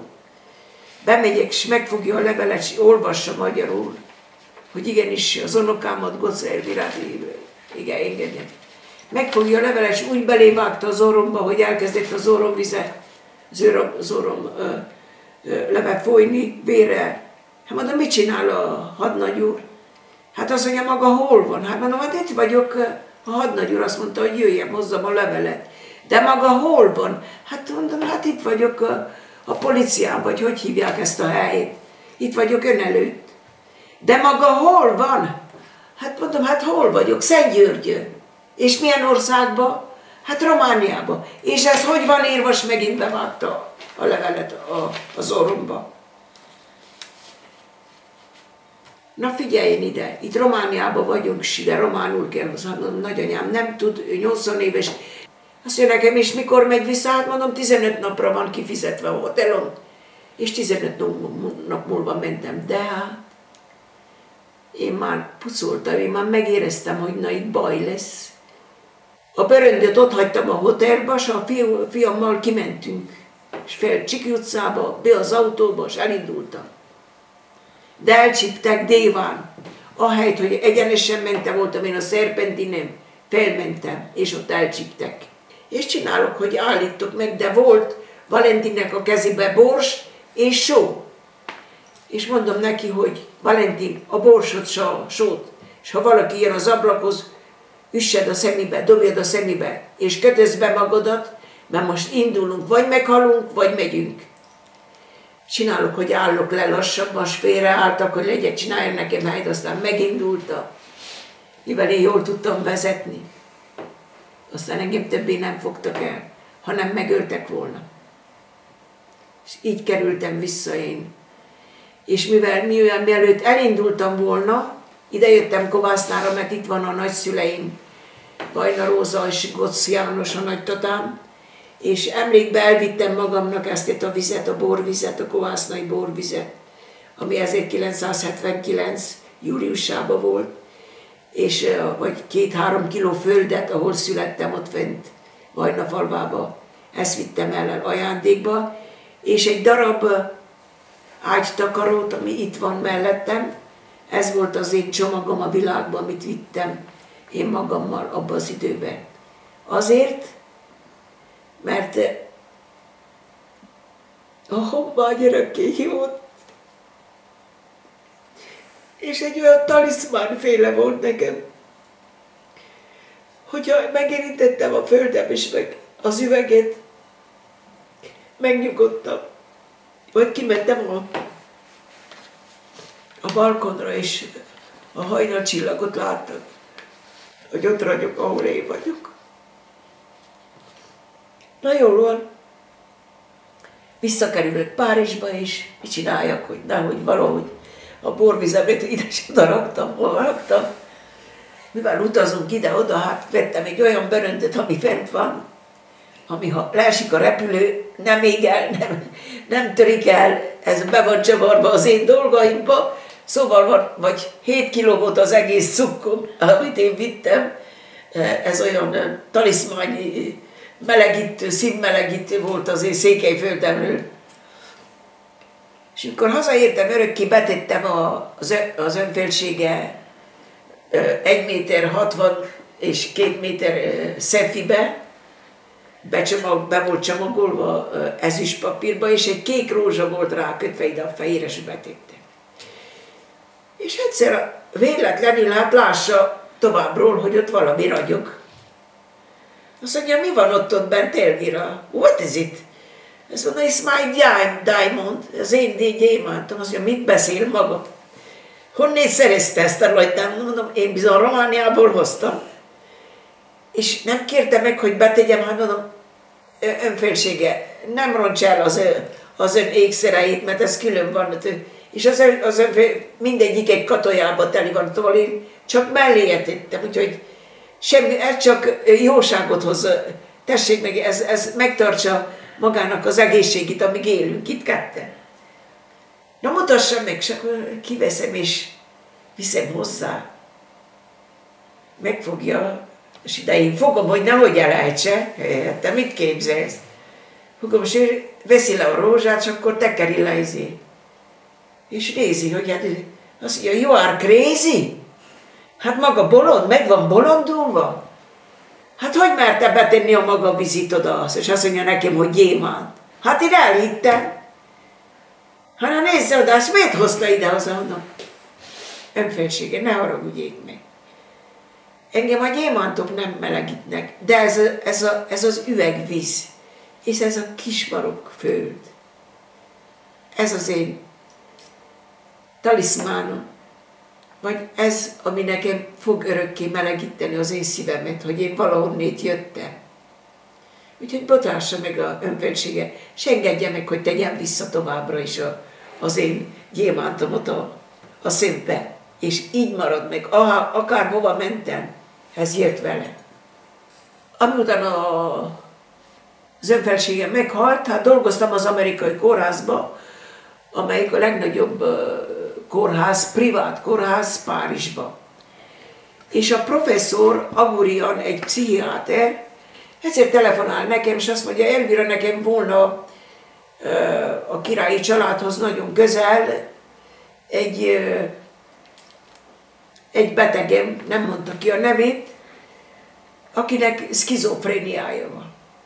És felhívja a doktor úr, és azt mondja, hogy elviszem ebbe a bolond intézetbe, hogy nézze meg ezt a hercegnőt, de kretien és franciául beszél, angolul.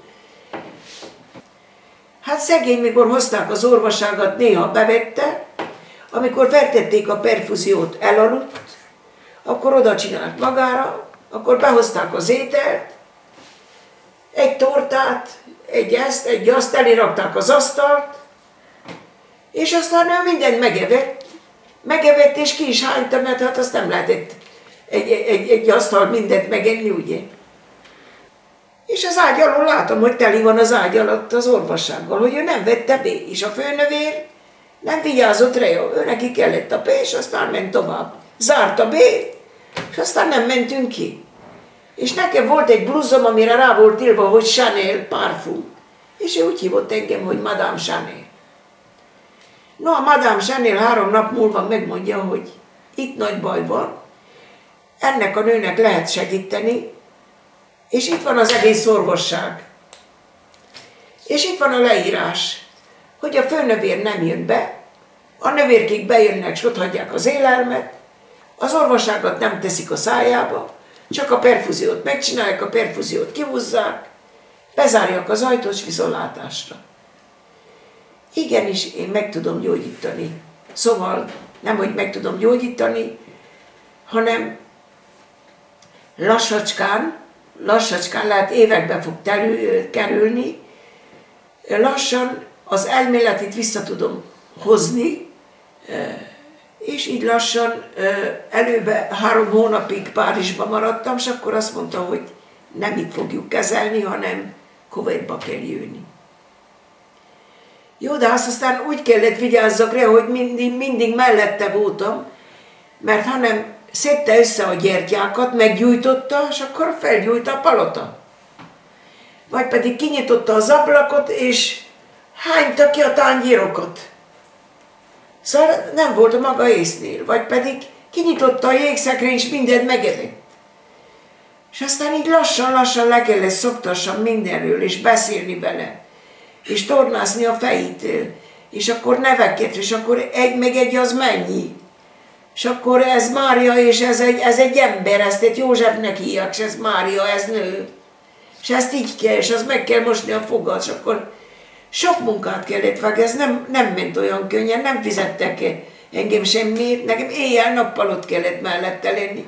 Nekem vakáció nem volt, csak akkor, amikor idejöttem Kovásznára, idehoztam 1 hónapra. Nagyon jól viselte magát, elmentünk a templomba, és már akkor kezdett erre jönni. 2005-ben jöttem ide, nem 2004-ben. A Duchess meghalt 1986. március 16-án.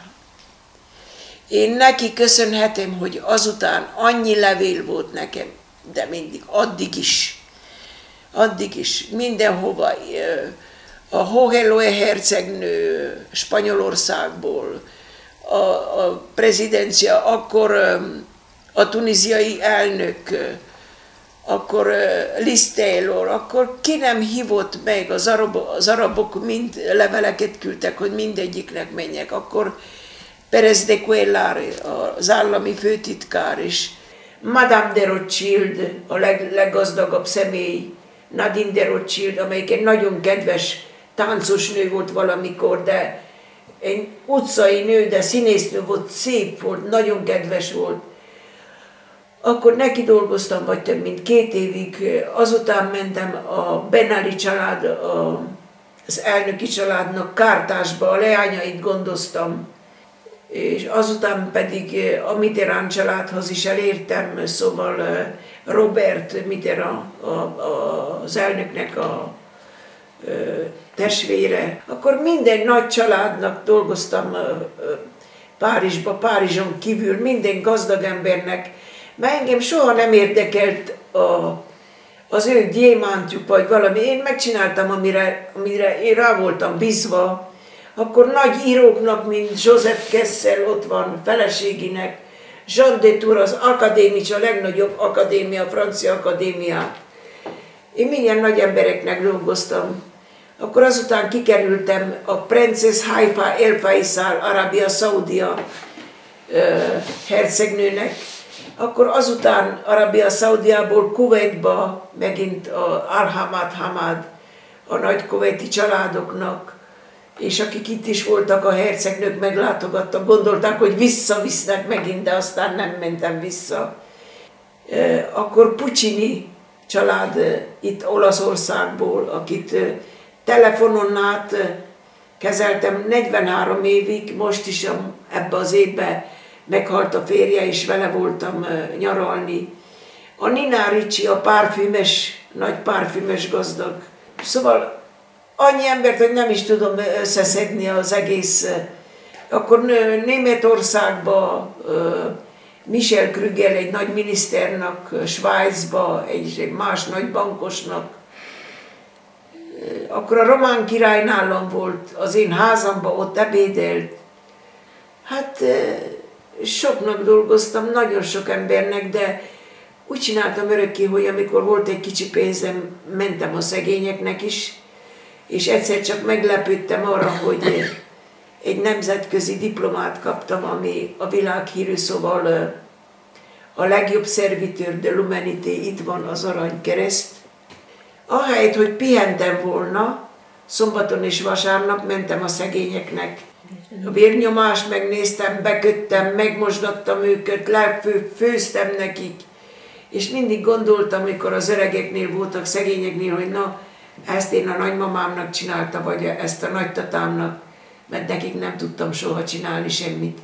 És mostanáig nem is tudtam arról, hogy mikor írta a Gyila Sándor a könyvemet, azt mondja, Elvira, te tudod-e, hogy kivel vagy kitüntetve? És mondom, sokan voltak. Azt mondja, hát ott van Roosevelt, Churchill, Armstrong, Louis Armstrong. Ilyen nagy emberekkel, hát te nem nézted meg a könyvet? Én mondom, nem néztem soha, ideadták, nekem se el volt intézve. Megvan a könyv, megmutatom. Szóval engem nem csak az önfelségek, hanem a szegény emberek is, és minden nemzetűek tiszta szívből, hát azért is adtam Kovásznának is vagy 150 000 euró körülbelül annyi, az institúcióknak, a szívkórháznak 25 000, vettem holtereket, akkor a mentőt felöltöztettem, akkor a hegyiki öregháznak vettem 110 pizsamát, vagy felöltöztettem őket, kanalakot vettem, mert nem volt nekik, akkor a Kőrösi Csoma Sándor iskolába 2 laptopot, egy zongorát, akkor az óvodába megcsináltattam a butorokat a gyerekeknek, a templomokat, 2 templomot felépítettem, felújítottam a református templomot, a katolikus templomnak megvettem a harangját, az ortodox templomnak adtam pénzt az épületre, az iskoláknak most is ebbe az évben vettem radiátorokat, mert nincs meleg az iskolába. Szóval Dálnokba, itt Kovásznán a borviszkutat, szóval én megosztottam, ennyi nekem, ennyi a fiamnak, ennyi megy haza, hogy tudják, hogy ki volt az a szegény gyermek, aki elindult 3 pityókával.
Jövök haza, hogy töltsek el egy karácsonyt Valentinnel, és jövök be, és jön Valentin a karácsonyfával, és azt mondja, na hála Istennek, anyu, hogy töltünk egy karácsont együtt.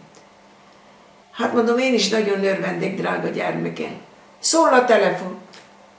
Halló, Madame Gozel? Igen, itt a miniszter interiőr, a Médecin du Monde. Igen, miért tetszik keresni? Hát azért maga emlékszik-e arra, hogy maga katonanövériskolát végzett, és hadnagy? Mondom, nem, igen, az be van írva, igen, hogyne. Na akkor öltözzön, egy fél óra múlva legyen kész, magának kell jönni. Azonnal, hát hova menjek?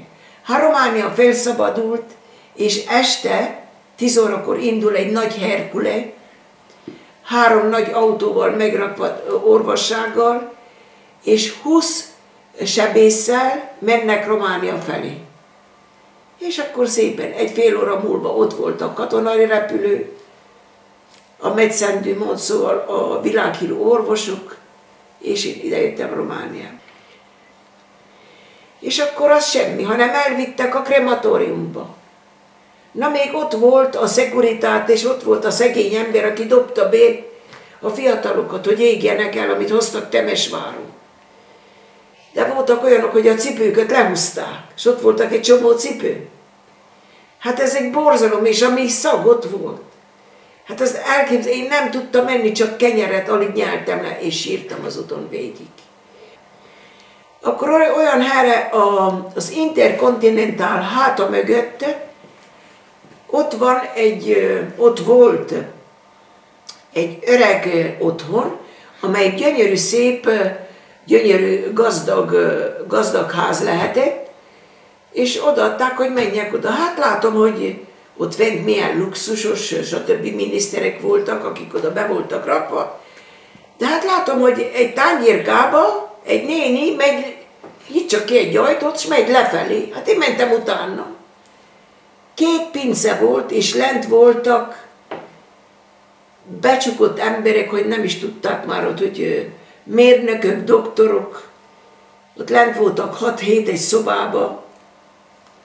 És kérdezem, hát magát hogy hívják? És maga ki? Azt mondja, hogy én Pitesten voltam gázmérnök, vagy kimiszta, vagy én egy professzor voltam, és egy író voltam, stb. Hány éve, hogy itt van? Hát már nem is tudom, hogy hány éve. Rongyosan, ott mocskosan. Kaptak egy kicsi leveskét, vagy sült pityókát, stb. Megyek lennebb, hát még egy alsó ott is, ott egy férfiak voltak egyik, és a másik pedig asszonyok. És ilyen kövér, nagy kövér szakácsnők, hát megyek utána, azt mondja, de ne jöjjön, mondom, dehogy nem jövök. Hol van maga, és mit csinál itt maga? És ott adta leveseket semmi nélkül a szegény embereknek. Na akkor kijöttünk, és láttam, hogy mindenhol a kórházakban, ahol bementem, bekötöztem sok embert, de nem volt szesz, hanem benzinnel pucoltam ki, és azzal kötöztem be őket.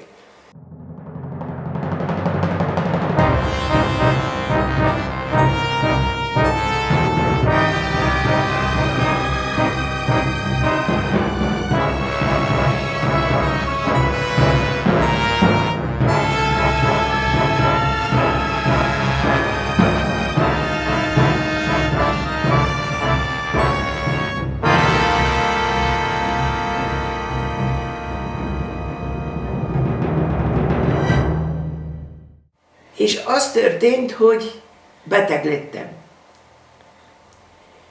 És mondom a fiamnak, te Valentin, én most nem vagyok fiatal, én veszek egy temetőhelyét, eljön az időm, el kell menni. És nekem szökik szegény, és azt mondja, anyuta, meg vagy-e bolondulva? Hát mondom, hát te hogy beszélsz vele? Hát drága gyermekem, akkor mit csináljak? Azt mondja, tudod, anyu, 2007-ben, szeptemberben. Javasolok neked valamit, menj haza. Hova haza? Hát 43 évig itt vagyok, Franciaországban, most menjek haza. Senkit se ismerek ott. De te ott születtél, és örökké vágytál hazamenni. Hát menj haza!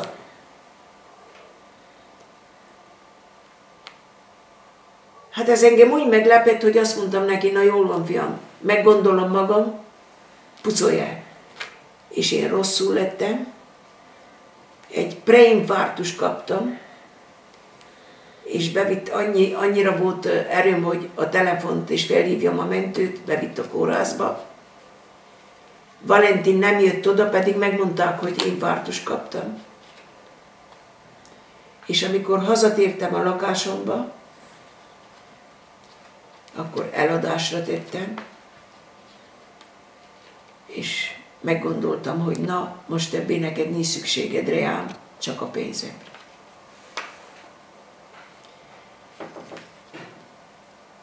Az Isten nyugtassa meg ott, ahol van.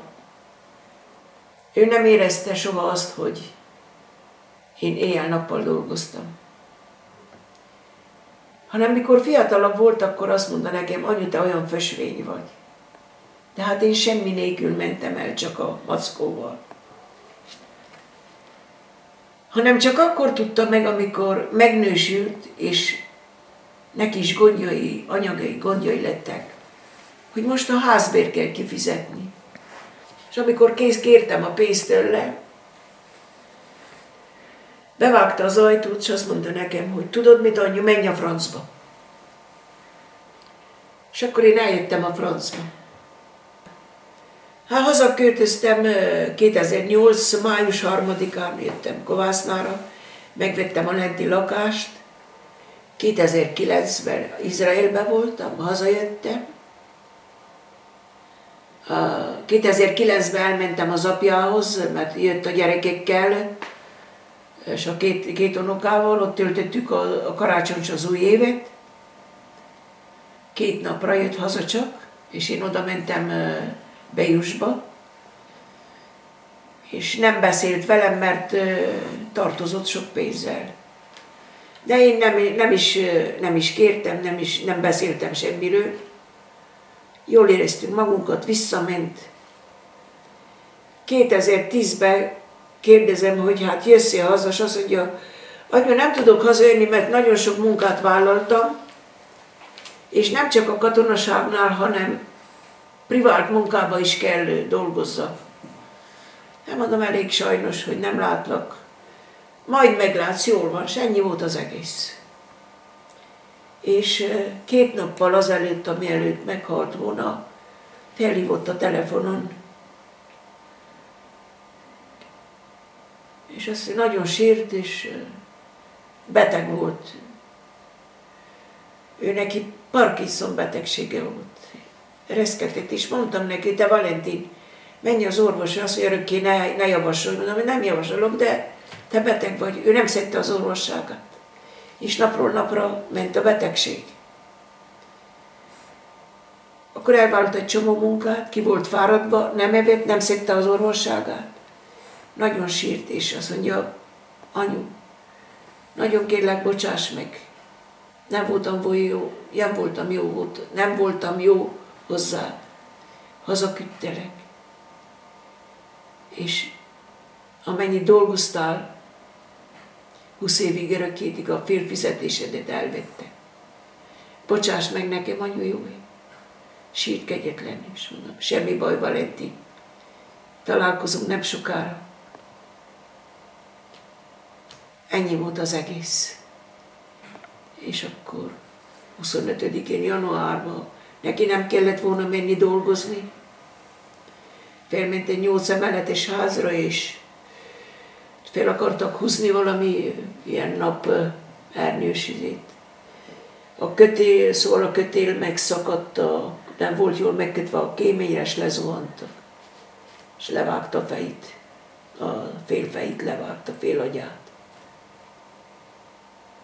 És így maradt, akkor itt maradt a ház, neki volt csinálva, és itt maradtam én. Ennyi munka után, öregen, csak arra kért, hogy írjam meg az életemet, hát az is megsikerült. 2 év után akkor a Gyila Sándor úr, egy nap elkaptam a kapu előtt, és aztán becsaltam ide. A többit ő majd elmondja. Az utca közepén a zebrán állított meg, vele volt egy kisfiú, azt hittem, hogy unoka, még franciául köszöntem neki, Dezsőke volt különben, és az volt a kérése, hogy jöjjek át ide a szomszédba, mert neki van egy nagy kérése, ő feltétlenül el szeretné mesélni életének a történetét, és megegyeztünk egy időpontban.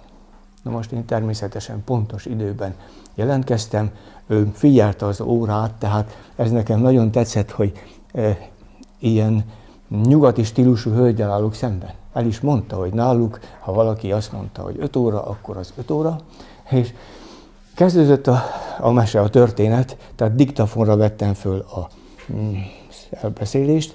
Itt ültem a fotelban, és Elvira a túlsó szélén. Na most az első felvételek jól sikerültek.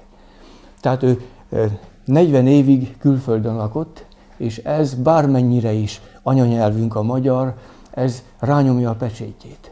Tehát Elvirának hiányzott egy csomó szava a szókészletből, népiesen, még egyszer mondtam is neki, hogy dálnokiasan beszélsz, de hát az nagyon jól jött ki végül is, mert ízes volt a történet, és a gyermekkori elbeszélés az majdnem egy az egyben bekerült a könyvbe. Az első fejezetek így vannak.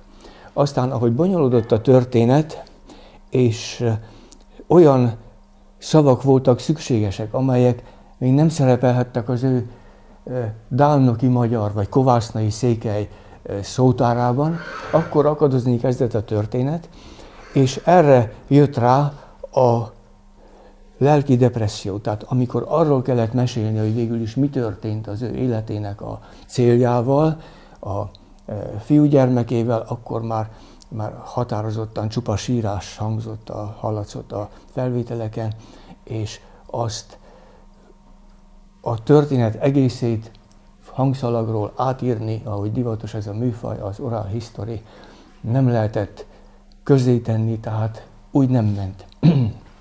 Na és akkor próbálkoztam azzal, hogy beleállok én a történetbe, az én stílusomban adom elő, de szigorúan tartom magam minden dokumentumhoz. Tehát köbméternyi anyag van Elvira regénye vagy tévéfelvétele mögött, azt előszedni is problémás, nem hogy elmesélni, oda hetek kellenének.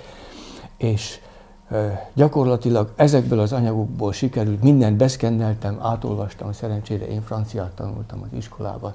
Na és végül is így született meg a könyv. Volt egy olyan rész, a közepe felé a trieszti menekülttábor, ahol Elvira nem szívesen beszélt.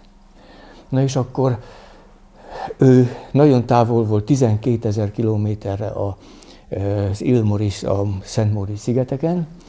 Esténként Skype-on keresztül beszélgettünk, hogy itt mi a helyzet, hogy én tartom itt a hőmérsékletet a házban, hogy benne fagyjon, stb. Na és akkor kezdtem kérdezgetni, mert szükséges volt az információ. Egy olyan nagy szürke folt volt a történet közepén.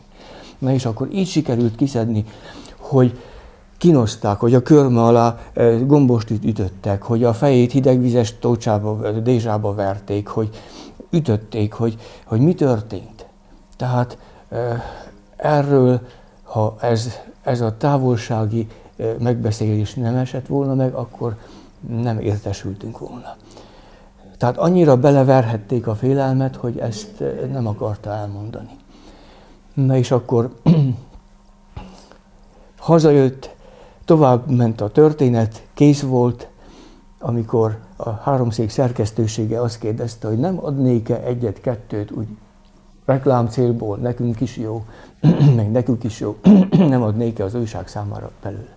És akkor megegyeztünk, hogy jó, és akkor adtunk még egyet, aztán mikor az ember a kicsúját odaadja, akkor az egész karkel, és egy ilyen effektus, egy ilyen következmény alapján 75 részben közöltük az Elvira történetet, de azért volt ez 2,5 éves munka, mert akkor én mindent át kellett fogalmazzak, át kellett írjak, hogy azon az egy oldalon az újságban, ahova 11.500 billentyűt üthettem le, plusz egy képet, alá a kommentár is kell, tehát hogy férjünk el.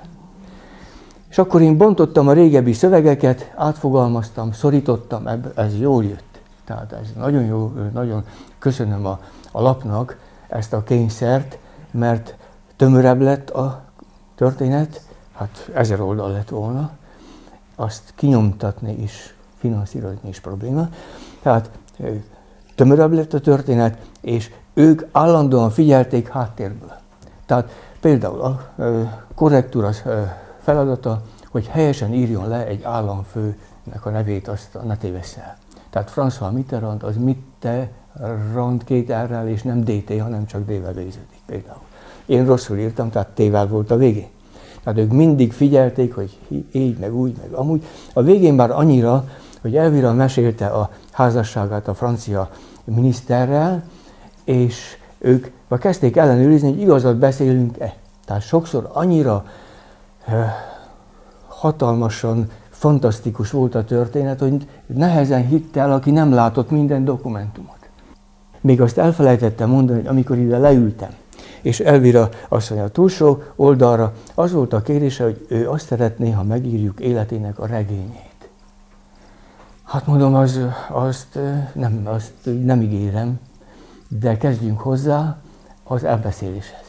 Hát a végén nem olyasmi lett belőle. Regénynek azért nem nevezném, én ezt nem mondhatom, de kaptunk olyan kritikát, én nagyon keményet, hogy egészen sátánista dolgot műveltem, amikor bele bújtam egy asszony bőrébe, a Nász éjszaka titkát is kikérdeztem, tehát ezt a katolikus papnak nem szabad megcselekednie, és minden itt van. Hát a fiam halála után is fel volt építve a ház. Én nagyon elsüllyedtem, és nagy depresszióba estem. Lesoványodtam vagy 18 kilót, hát tessék elképzelni, hogy mi lehetett belőlem.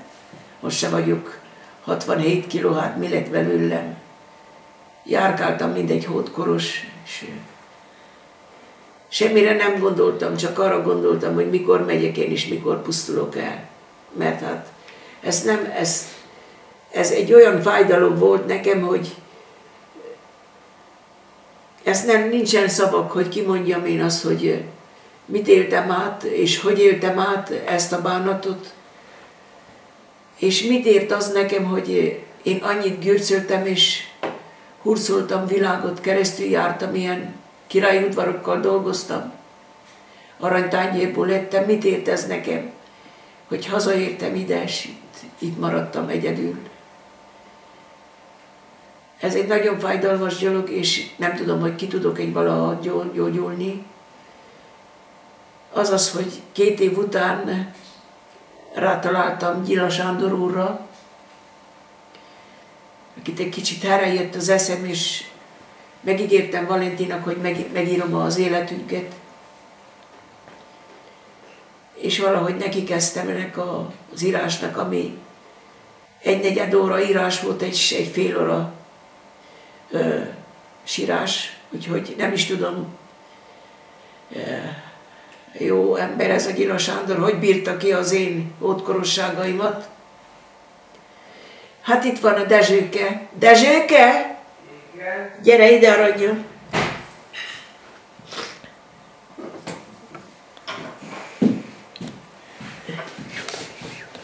Gyere ide.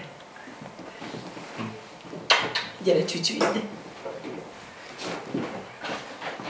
Gyere ide.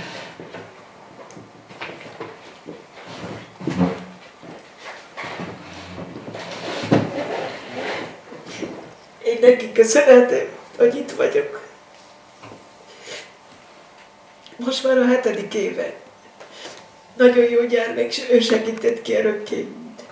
Ott hátul aludt, de ő tudta, ő hallotta, hogy én sírok. És jött egy szalvétkával, hogy mamicikám, ne sírjon, én itt vagyok. És ő mentett meg engem.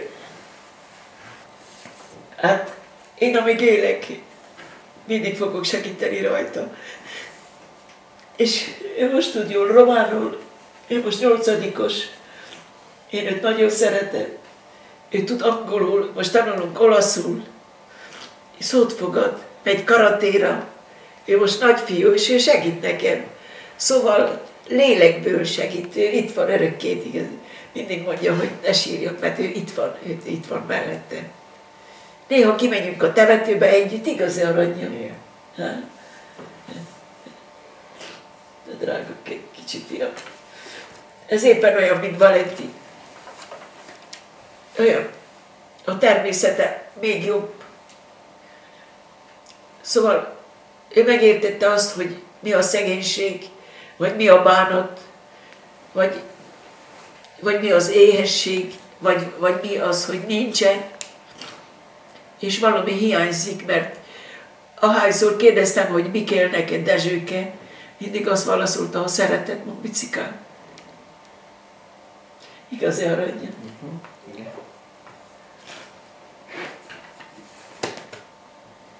Igen. Drága kincsem. Ég az egy kicsi fiam.